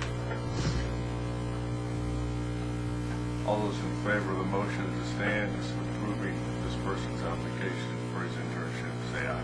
Aye. Opposed? The record reflects that I abstain. Let's go to the next one. Yeah. Going to Exhibit H.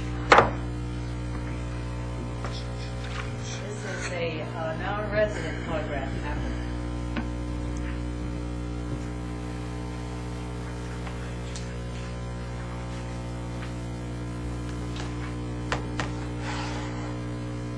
if you look at the very back page of that exhibit, assuming that everything copied, I put a copy of the law about the non-resident so you can see the requirements. It's the very last page.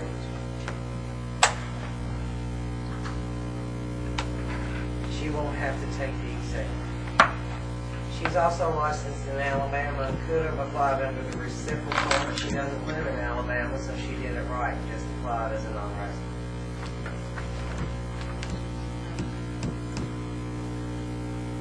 Are we under discussion? Not yet. Until I get to the page. Laptop doesn't work with all the right stuff. There it is. Page. Oh, now I got it.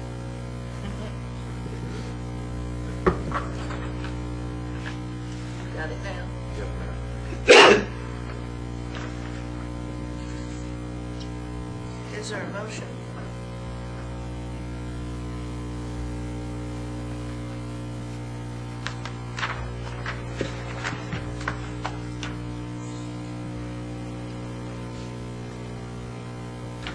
I have a letter extending from the state of Louisiana. She's been licensed there since 1986. Polygraph exam.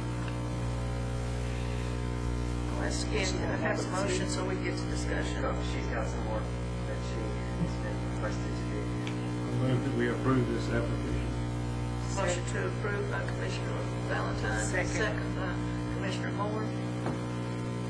Any discussion? All in favor? Aye. Opposed? Motion carries to approve. We don't have some appearances. We're getting there. So we go to, we're going to jump over. If mine working. We're going to jump over I, we're going to go straight to J, please. All we gotta do is find it. We have to go into the office, in the office. Would you please, yes, sir, please come up and sign that, please, and have a seat. Just give them a few minutes, you would, for a review of your document. Got out. Yes, but That's why you need to use your stylus. I don't have one. My work's a little hard.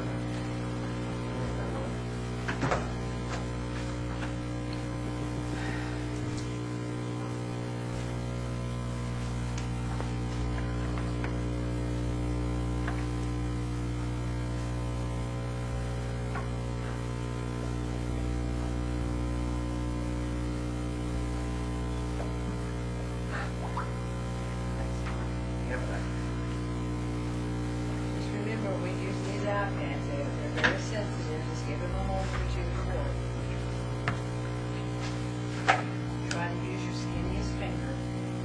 I don't even. I was told when I was a junkie, Which one are we going to now? we're gonna go pass over I, we're gonna go to J. J. This is Mr. Goldbein here. Mr. Bob. Oh, I'm sorry. Your company, sir. You guys reviewed his application at the last meeting and his experience. So he is here for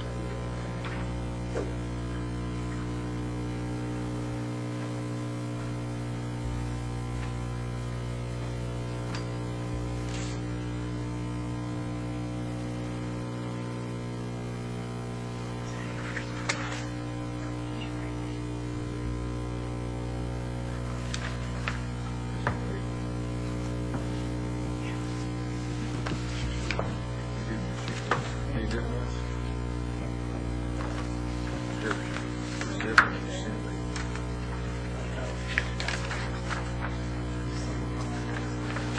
Mr. Vaughn, if I'm not mistaken, your application was denied due to the lack of experience. You have 2,000 hours, years experience. So you come forward to commission today to explain your experience. Yes, ma'am. Are you ready to hear Mr. Vaughn? Yeah. This is the minute going here, if you will. Mr. Goldman, I call him Vaughn again. You did. You did. his company is called Goldbond. Vaughn. I'm gonna call you James next. Watch out, somebody's gonna try to take Larry's email address. No, I'll call him.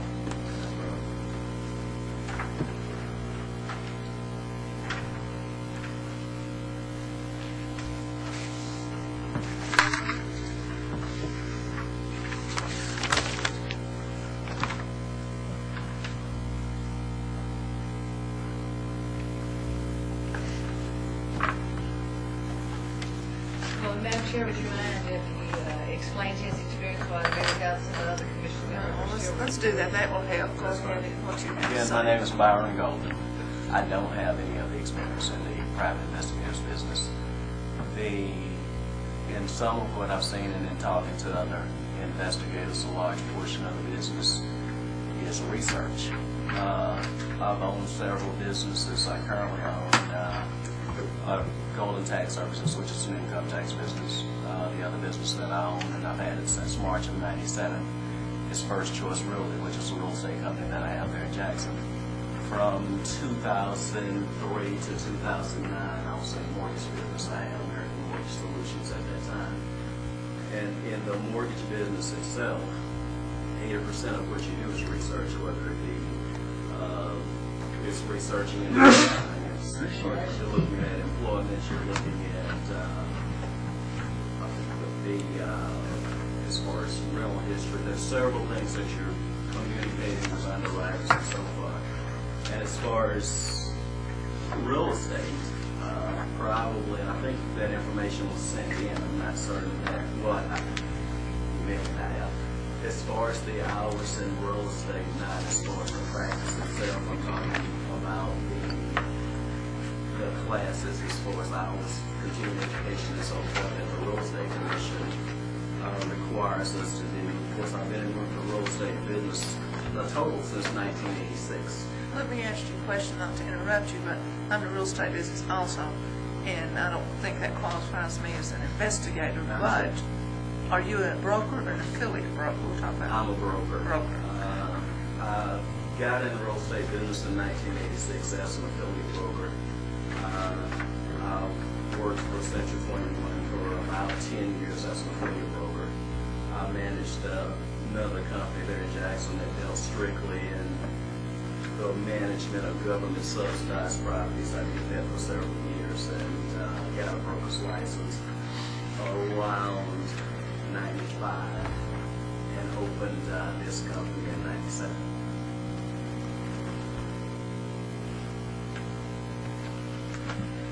So did you work, what government subsidized company, what companies you work for that sort of? It was Home Builders Realty at that time. Morris Crocker in Jackson was the owner of that company that has passed away since that time. How long did you work with him? What term? I started for them in January of 1988 and worked until until March of '97 when I started First Choice Group. Where's you in your office now? What's the physical I'm address? at 201 Airways Boulevard. What building's that in? I am between Lambeth and Hollywood. Carl, trying to think of the guy's name that I bought that building from. It was an insurance building. Carl Smith. Carl Smith. I bought the building from Carl Smith. I'm not familiar with that area. Yes, you are. But that's where I am now. Okay. Does anybody else have any questions? Mr. Bond? In his defense, Morris Crocker was a very smart businessman, and his son is a very smart businessman now. He's made a $10 million investment down here in Jackson. Because of your association with the Crocker family, I'm going to certainly vote I for appreciate it. Thank you. I appreciate it. Sure, did you have some question? Do I have your motion?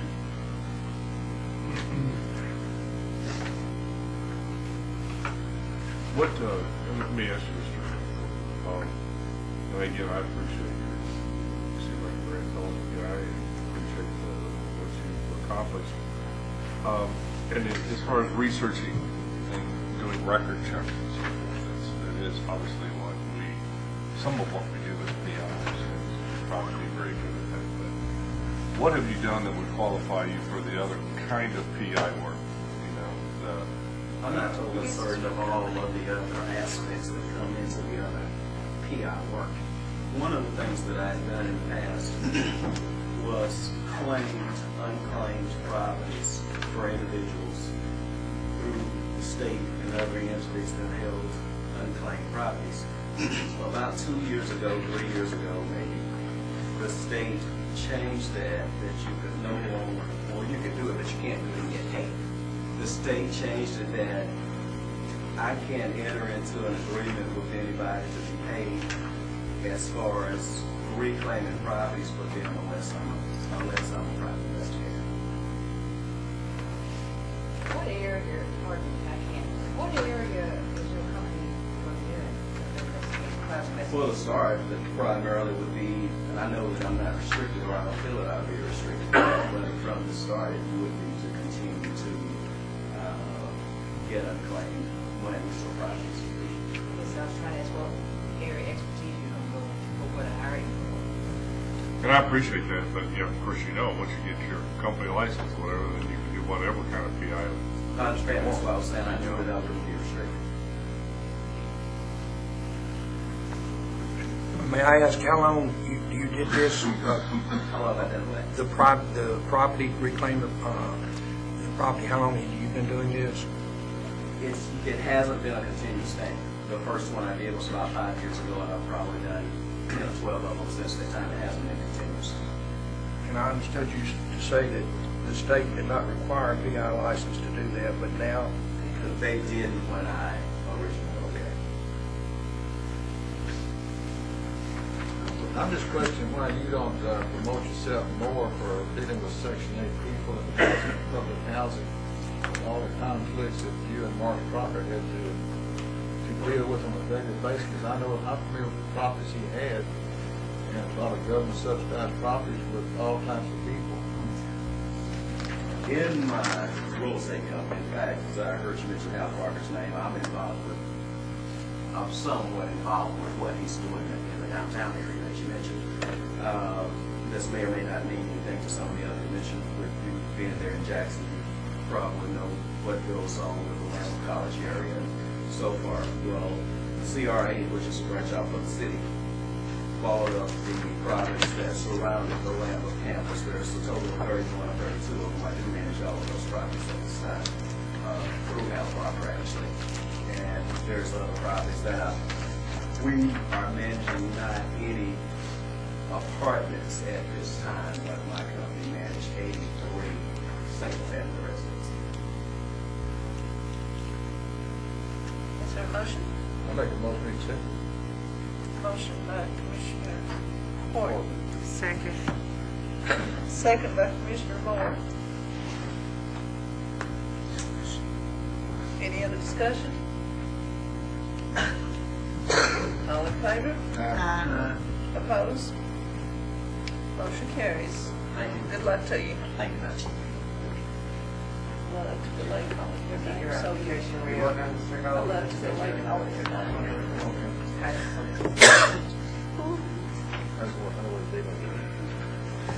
Okay, that was J. We're going to go to K. Paul Hodge. Start complete. Give them just a couple of moments.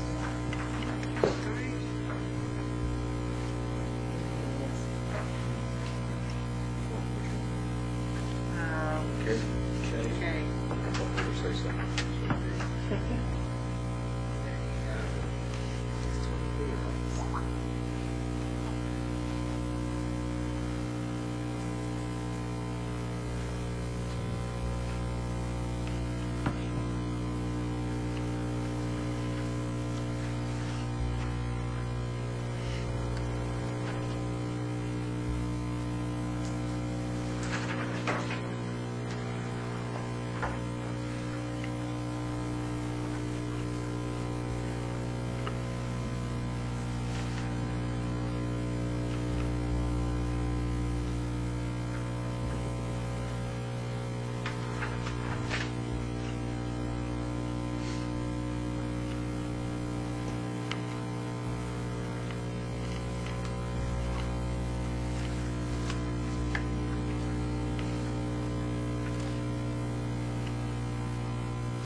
Even after we get our pads working, we have to read this.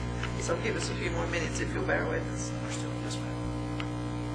That one's a little bit different. All the information he sent in after the denial in April is dated August 6th. It was date stamped August 6th. If you notice, there's a lot of additional information. You didn't have to review it the last meeting.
Mr. Hodge, what do you want to specialize with your company? The type of work I intend to do is missing persons, whether they are people who do not know they're missing or those who are intentionally missing to possibly avoid debt or some other reason they've gone on the land, so to speak. I also intend to focus on financial items, which, as I explain my experience, I can explain how my knowledge will go.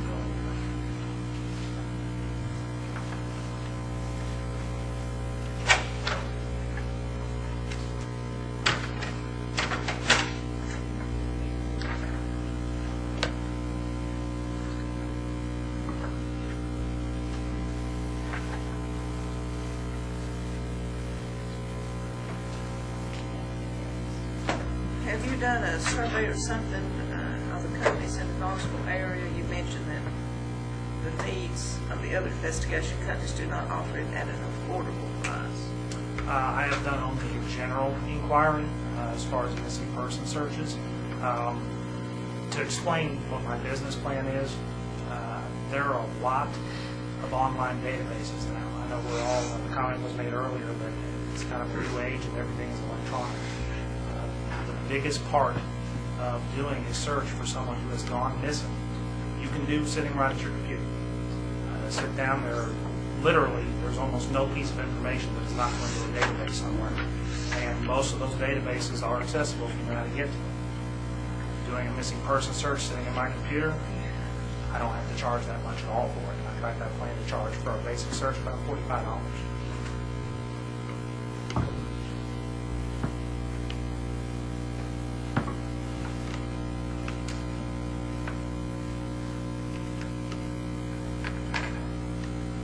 So would you be a go-to person if I was looking, as a PI, if I was looking for someone today, I could call you and say, I want to find John Doe III, 46-year-old, whatever, last seen in Jackson, Tennessee. Quite a common name.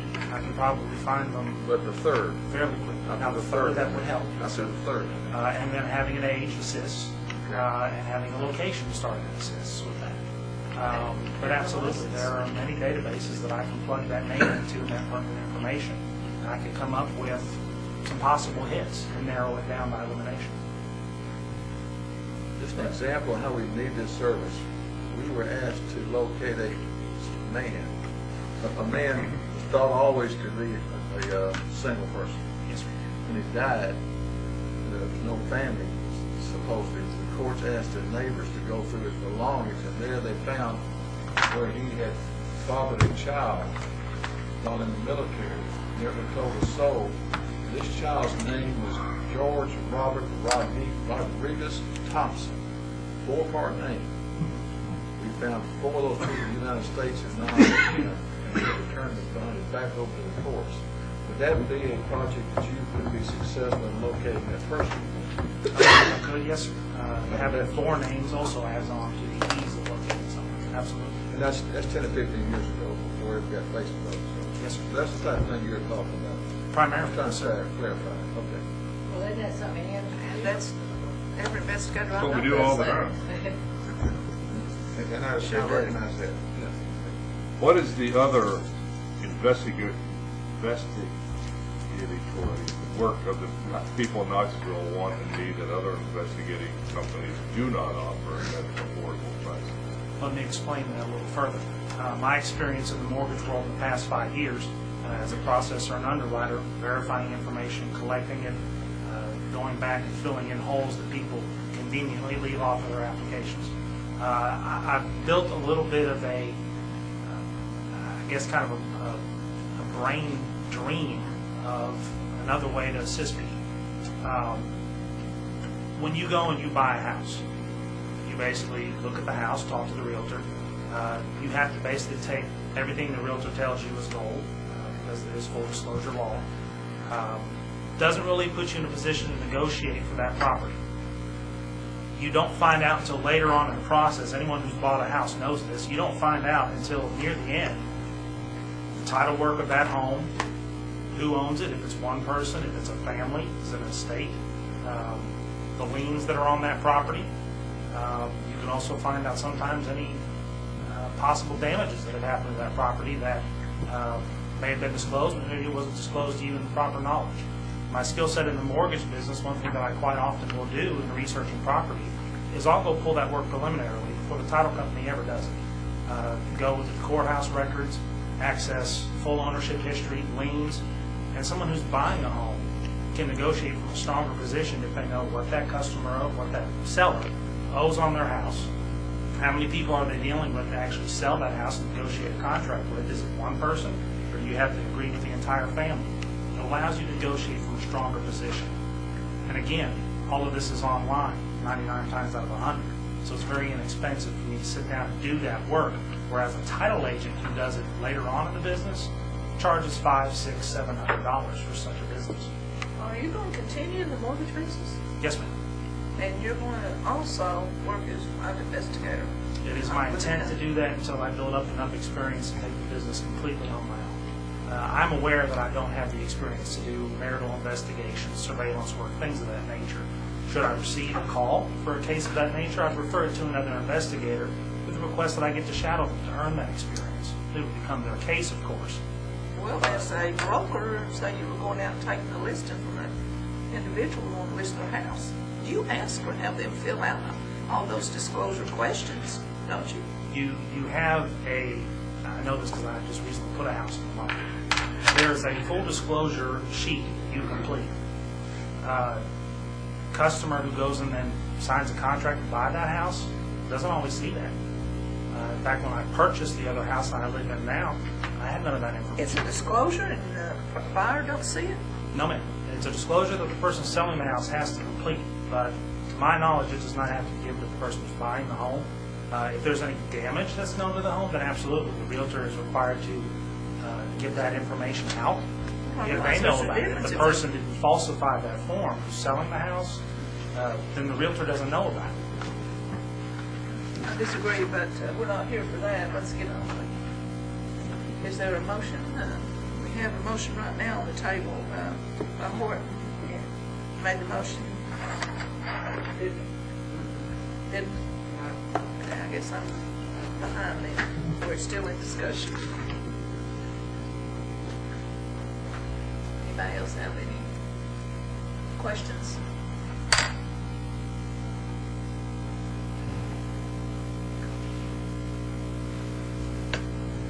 I'm wondering why you did a PI license to do what you did. To my understanding of the laws, I'm not allowed to charge to do any of that type of work without a license. You done computer research, internet research. To market yourself as someone who specializes in finding missing persons, doing financial investigations, things of that nature, I would have to have a license to my understanding. I must have been taking notes when you talked about that earlier. I apologize.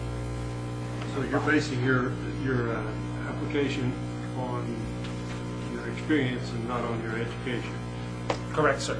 My experience both in the mortgage world for 5 years, as well as my experience specifically over the last year with the Civil Air Patrol, the Air Force Auxiliary, as the Inspector General's assistant.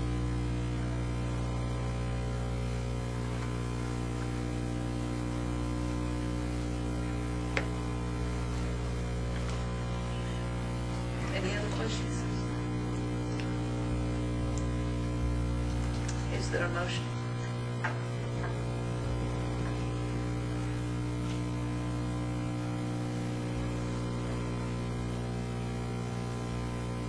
Well, I want to bring to the floor and recommend we accept it.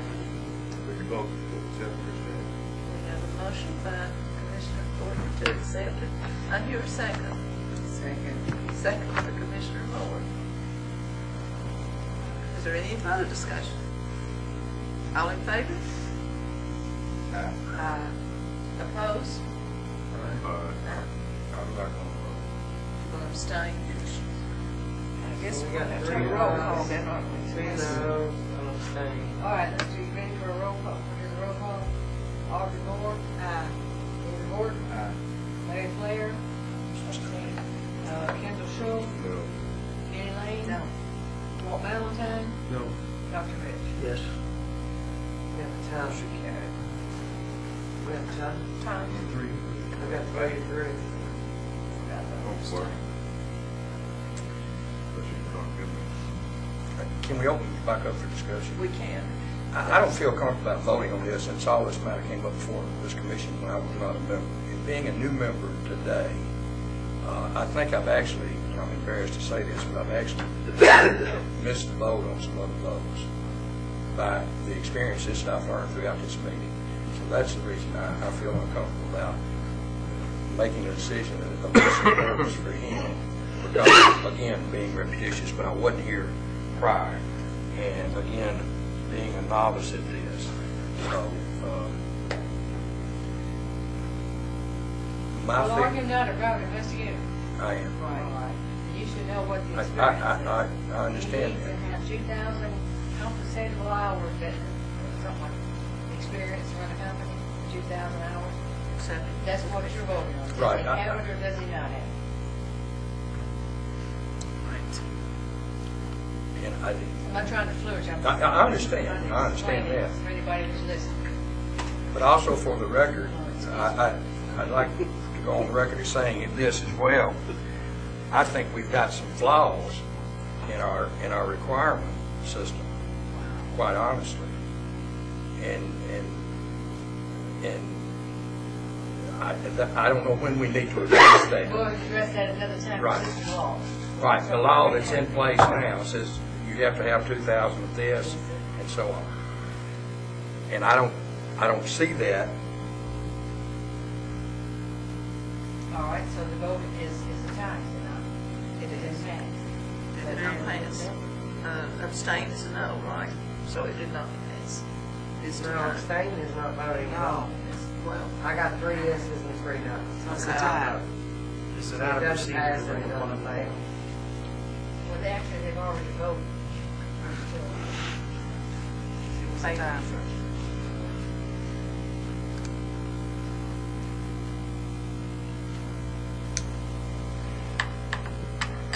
Okay, I think what the gentleman's asking is, can he make another statement that might could clarify this a little bit more? I have no objection to that if that's okay with you.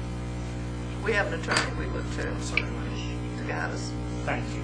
The point I do want to bring up, you look for 2,000 hours of, and this is from the application, 2,000 hours of verifiable compensated experience. I have my experience in the mortgage business. The previous client who was up here, very similar experience as far as the mortgage business goes, as far as obtaining information, verifying, and collecting. The experience that I also have with the Air Force Auxiliary, Civil Air Patrol. I've served for slightly more than 1 year, which if you calculate the same way you would a compensated job, I've served for 1 year as an assistant to the inspector in general. That includes going out, interviewing witnesses to report offenses, collecting information, data, compiling a report, sending it back to the commander of the state office. Much of that is what the general description of a private investigator entails. I do not at all intend to come to this committee and say that, yes, I can do absolutely everything with the job. I understand that. It would be a self-restriction that I'm not going to do a case that I can't handle. But I do feel that my experience, both with the mortgage business and as an inspector general, does meet the qualifications. That, of course, is my opinion, it's your opinion. The law says compensated is Yes, what ma'am, we it have does. to get around. Yes, ma'am, it is. Now we can do that. How many hours as an inspector for the Civil Air Patrol did you conduct last year? I can't give you a specific count of hours. I can tell you that it is a position that is voluntary, so no hours are tracked. That being said, it is definitely a second full-time job. It is a position that I've served at both as a commander for a group of squadrons, as well as an inspector. Anytime I'm not at work, my phone rings constantly with issues regarding questions of procedure, questions about investigations that may possibly be going on. I would estimate it as equal to, including evenings and weekends that I work, equal to a 40-hour work week. And I don't think that I'm outside of reality stating that. It's a very demanding position. Thank you. Yes, sir. Since his motion failed, is there anything else we need to do? Try to vote again for the day. If I make a motion, it'll be to deny, and I just want it to be, looking at basis to deny him. And you've heard my comments about some of the other people as well. I just don't feel that what you've done qualifies you for a company license. What worries me here is an assortment of other investigative work that people are constantly want and need that other investigation companies do not offer at affordable prices. That bothers me a little bit. You're telling me that, telling the board that if you are hired to do surveillance or something that you're not experienced to do, that you're giving to somebody else. But we're taking your word for that. I don't know that you're going to do that or to try to do it yourself. Our job is to protect the public, to bring people on as private investigators with a company license that can do the work. you know, I don't know that you're not gonna try to do something you're not capable of doing, and falling down on the job and hurting somebody, so, I'm gonna make a motion to deny based on that. Because, I just don't, I think what you're doing with the mortgage company and all is great, but I don't think that doing these other investigations, I think there's plenty of companies that already do this in Knoxville at affordable prices, to be honest with you. I don't quite understand that, but I also think that it bothers me that you might be doing other investigating work that you're involved with that have no experience. My motion is that we deny investigation. Is there a second? Second. Second by Commissioner Valentine. Any discussion? All in favor? Aye. Aye. 5 ayes. Commissioner Rich, did you vote? All right, you want to do a call roll? If you would. Audrey Moore, Nay. David Horton, We're voting yes, against, for voting. Yes, sir. we're voting against. Yes, it's How does that, okay, the motion is to deny, are you voting yes or no? Oh, I'm voting yes Okay. to deny. Okay. Larry Flair, Yes. Kendall Shule. Yes. Penny Lane. Yes. Walt Valentine, Yes. Dr. Rich, No. Motion carries. motion carried to deny these hearings. Is that what we just did? Thank you for your time. Can you give, I mean, should he reapply in a year when he gets more experience, or? Well, if his experience of, that he's not paid for was paid, I would have had a different look on this, because the law says compensated. You're just gonna have to get a year of compensated, something in that field, I think, related field. And that shouldn't be too difficult. No, it shouldn't. It's not me. I've called investigative officers and they're not willing to take on someone as it increases their license fees. They also don't want to train competition. So I've run into some difficulty there. But Why that's don't you offer a non-compete for 5 years or 10 years? Then you eliminate that threat of going into competition with them. Yes, sir. In fact, I would demand that if I was the investigator you came to me, I'd demand a 3 or 4 or 5 years non-compete after you left our service. Keep trying, don't give up. All right, thank you. Be creative. I believe that into, now we're down to the, I do have some new business, but we're down to the education. Let me ask you one thing. On I, we skipped, are we skipping it? We're just going to switch it all together. Okay, that was the question. Yes, ma'am. Okay, then I'll ask Beth Smith-Bell, our administrative assistant, to handle our education report, please. At the Education Committee meeting this morning, we have a submission by Allied American University. It was a request that their training, they have 3 training courses that they submitted. A certificate program for criminal investigations, a certificate program for forensic investigations, and a certificate program for private security. They submitted all these 3 for the Commission's consideration for qualifying education, not for continuing education. The recommendation this morning was that we get additional information from this university to find out how long it takes a person to complete the course. Was there anything else the committee wanted? Do you want to We try want a to little get more online? a breakdown of being able to go on and see what they actually offer. Okay. So we're not going to approve that to meet the education requirement yet, but, and that opens a whole another can of worms about having a list of approved programs that would qualify somebody for this education. But we're going to send them a notice and ask for additional information and some kind of access to be granted to the commission. Curriculum submitted. The other items that were submitted, I believe, if I'm right, the recommendation this morning was to approve the following.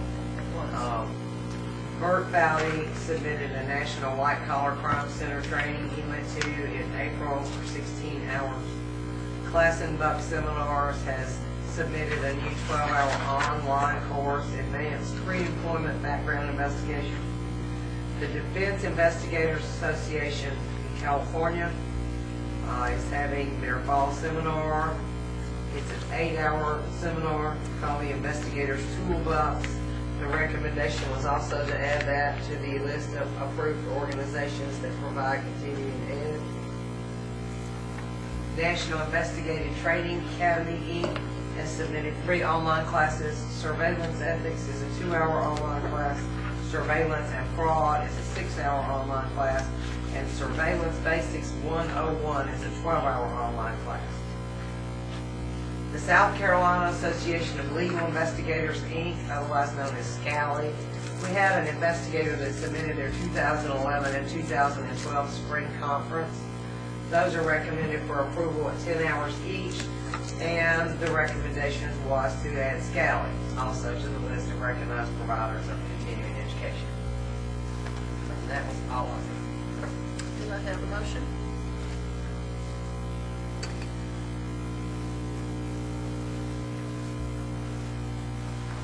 I didn't make a motion, I could just. We'll make a motion to accept the. To accept, yes. To approve the courses as reviewed. Yes. I move we accept the courses as approved. Motion by Commissioner Valentine to accept the courses as stated. Is there a second? Second. Second by Commissioner Moore. Any discussion? All in favor? Aye. Opposed? Motion carried. Can I make a comment on Certainly. education? And it doesn't require a vote. Because of my relying on my credit hours as attending commission meetings, and we had so many canceled in the spring, I was running short on hours, and I had to get some hours real quick for my license to get effective. So we went online and took a course, and it was a 3-hour course. It took me 25 minutes. I knew I made 100 on it. I could have made 100 and never watched this. Can I get the name of that? It's National Resource and Training Services, Cleveland, Tennessee. Well, there's good ones and there's bad ones But I out mean, there. my thought is this: why don't we, as commissioners or a commission, sit down and watch this stuff? Because this was a waste of my time and a waste of my money. I got my hours, but this particular program did not serve me. And if I was a rookie investigator wanting to get a license, it didn't help me at all. It talked about how you should dress up in court, how you shouldn't use slang words, how you should have your hair cut right. I mean, it just didn't teach me anything. And Laurie was sitting there with me. We said, well, let's just sit together and watch this. And we laughed about it when we got through. And I made 100. It took 25 minutes total. And it took that long just because it took that long to go through the key punches to go to the next screen. I could have done this without ever watching it. So my thought is, why don't the commission or somebody, if we got paid people, review these, go online and see what they teach, if we can do for the online courses. And how much was it for? Ma'am? I forget how much it was. You can. Ma'am, I You don't can know. audit the, you as commission member, you can audit this. Absolutely. Yeah. If it's a But you live gotta course, know we have to first. schedule it in advance and you can't get credit. If it's an online course, if there's something that specifically you guys want to audit, we can set it up where they have to grant you some kind of a password, where you can go audit any of these courses that are approved, to my knowledge. I think And that if should they be- won't agree to allow you to audit it, then you can just remove the approval. I think that should So you be- mean I could have gotten credit for nothing? You Oh, okay, can't- it wouldn't have worked, No, okay. it doesn't, you can't do both. You can either pay for it and get credit, I've been- or you I've can been- audit it and not. I'm not making light of my stupidity for not keeping my hours up. Well, Dave, you don't always make 100 in here. Okay, is it time for the Somebody love you so much. I'd argue with you. I do too. Wow. Wow. Well, I think it's a great idea, what David's suggesting. Is there anything that we can do as a board to maybe designate some people on the board to do that at no charge on them, just to take that on, you know? Well, we'll get with our attorney here, maybe we can have a small committee or something. Yeah, that's what I'm Maybe saying. an independent audit on these. Yeah. Is there Well, some? again, the education committee is already in place if y'all, Yeah, but they make the decision. Yeah, I print everything if I go through every course. I don't know how that one, how they got it approved. But that's because it's online. that one's been approved for quite a while. Yeah. So that's certainly something we need to take on, you know, something. And I don't know that we really have anything in place for people to file complaints against the providers, and I think maybe since the continuing ed's been required, we've gotten one complaint from a licensee. Then they didn't ever file it in writing, but of a similar nature. Not that company specifically, but of a similar nature. Well, if the commission members had a code to view any of these and took their time and was dedicated and got on there and done that, they could solve the problem. And take them off the list if it's not correct. We need a subcommittee. Yeah, let's get a committee. Okay, you'll check on that. Does anybody have any unfinished business? If not, what about new business? Okay. Commissioner David Schenkel is no longer with us. We need to replace him, as we would, on the Rules Committee. He served on the That's Rules right. Committee. So who's currently on Didn't he normally sit right here? No, David sat right here. I thought he normally sat right here. That one time So you the did. person taking his chair, position, might be a nice. the chair is over there? Yeah, that's right, we moved his chairs. I think we moved. Who are the commission members on the Rules Committee? Hang on a minute, hang on a Besides minute. Minnie Lane. Yep, that's it, that's the one right I'll there. do something. But hey, remember what a snappy And dresser he Audrey. was? I thought, He was a You snappy, were. this is a snappy dresser. were you not on there? Yeah, Walt. Walt It was Ballinger. Walt, Walt, Minnie, Audrey, Audrey, and David David Schenkel. Schenkel. There's four of you. Is there anybody who'd like to volunteer? Was Alan on that? No. Rita? No, okay. I'll volunteer. All right, thank you. Thank you. All right, so we have Walt Valentine, Minnie Lane, Audrey Moore, and Larry Flair as our commissioners for Rule Committee. Excuse me. All right, and I do have another. I was asked by a private investigator, now that you brought this up, this may be a sore subject, but still has to be addressed. Can a private investigator get credit for attending their board meetings? The answer is yes. You can get credit for attending the board meetings, but you do, of course, have to stay through the whole meeting. The next question is, can I get all my 12 hours by attending the meetings? I believe the answer is no. You can only attend two. This, no, There's that's nothing- alarm. They can They get can all get all of theirs theirs on Okay, so we can get a private investigator to come to all these meetings, which I wouldn't necessarily rely on that, because some of them are canceled. You'll be given, how many credits, Ben? Three. 3 credits They for have to come to attending. 4 board meetings to get their 12 hours. And the other question was, what about ethics? I think ethics is just a suggestion. It's not. I believe it said strive to include. Okay. Next, so that's the answer to that investigator. And my question to the commission is, why do you get all your credits for attending this commission meetings? Why aren't you out to taking these courses? We are. I do. am. Well, you I know, do. we do, and I have audited courses too. I think it was last year, Mississippi audited that course. Yeah, we do. Absolutely, I don't rely on You know what I'm saying, Mr. Horton? And I think we should I audit won't get courses. rebuttal what you're saying. Okay, that's fine. I would think that anybody who comes and gains their hours by sitting through what we've discussed today learns more than somebody standing up for 6 or 8 hours telling war stories about what they did. Well, I agree with you 100%. Because we're sitting here talking about, not only do you have rules, if you violate those rules, we're gonna bust your panty. And we're gonna find you, it's gonna come, that's we're off the record. But we're gonna find, well, panty is a good word. But we're gonna fine you for acting inappropriately. And that would make a bigger impression on me than some snappy dressing dude talking about war stories. I learned more here than I ever learned in the class. That's good. One thing I'd like our rules committee to do when we get together is put together a matrix of aggravators and mitigators that we can keep in our policies when we assign civil penalties. So we can point to it when somebody says, well, you did this to me and you did that to that guy. So we're not arbitrary and capricious. We may need, for those of you that have licenses in other states, or Tennessee, maybe we can find out what they do in some situations so we can more or less parallel, not be our own crazy country. But I think the direction I was going in is these commission members can sit here at every commission meeting, you'd never have to attend a continuing education class. Is that true? That's the way the rule reads, I think. This is something I needed to address. We Asked for these different requested fees. alarms, and they agreed to put in there that you can only We attend board attend. meetings to get 2 times during a renewal period for credit, that you have to go somewhere else to get some points. I wouldn't have thought anybody would rely upon just. So I'm not saying you do, I'm Well, addressing this. I see what you're saying.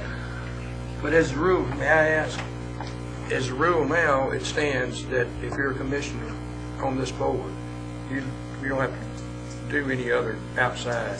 You have to have your education. You see, he's getting through, and he gets This the don't same. do 3 exactly hours? You've got to sign up have to on sign that up. sheet over there for 3 hours for every commission meeting you attend. So if you attend, If you attend 4 of them in the 2-year period, and you sign up for those 3 hours each time, then they've met your requirement for continuing education. Are you asking, does this satisfy your continued education requirements? Yes, that was my question. It does. What if we do not have enough meetings in 1 year? No, I mean, got 2 years. active meetings. You got If 2 you've got years. enough active, I may be ill not attending I meetings. took it when you said, sitting on this commission, we don't have to do anything else.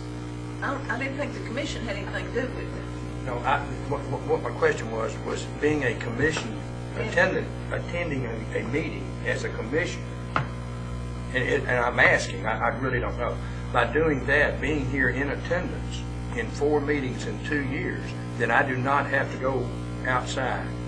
That's As correct. long as you keep up with Right. those certificates and turn them in with your But you renewal. also said, did you not also say that the alarms commission says you can only get 3 credits for that?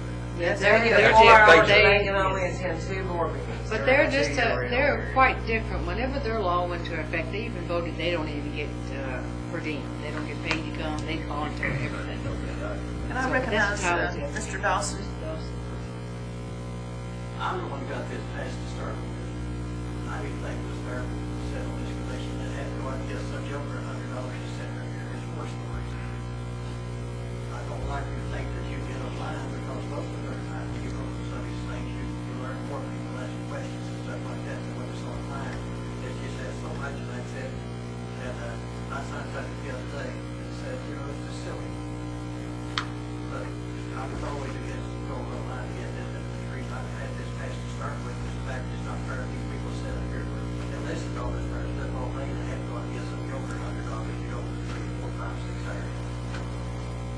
Okay, I'd like to recognize another audience. Jim Mason, and I just like to say, this is my 4th meeting, my 12th hour today for continuing education. I have to agree with Mr. Horton that I learned more sitting in here about what the laws involved in polygraph, the private investigation. I learned a lot today by being in here. 30 years with the police department and the investigative experience I've got, but as far as the actual knowledge that I've gained in here today, I've learned more today than I could in any class that I go to about interviewing people or investigations. Yes, sir. Remember that one? Thank you, that was my question when I talked to you on the phone about. Yeah, I just wasn't going to say Remember anything. Yes, sir. I wasn't going to. That's why I brought it The up. gentleman you talked about in Cleveland, Yes. when I first got my license to get my continuing education, I was one of his courses. That was my first experience in continuing education. It was garbage. You're absolutely right. Y'all need to look into that. I complaint by Dave, he is getting investigator's names, because he sent me claims in the mail about once a year or twice a year to go to his courses. I just throw them away. I wish my name would be on the list if somebody wants to know who the investigators in the education company I work for pays for my education. I don't even have to know these names. But Glad you do. and these people, and listening to him say about that guy that was playing both, appears to be playing both sides, you're not going to get that online. That's more ethics right there than you're ever going to get online. If you say that you can only attend 2 meetings and get 6 hours, you're discouraging people from coming to these meetings. Because once I got my 6 hours back, every 2 years before I see you again, because there's no reason to come here. So why discourage people not to attend? Guess what he said?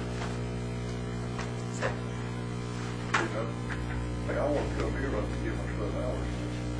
Well, we hope investigators will You come. hear him talk about this company We need did that, to. this company did that, you don't get that online. Thank you very much.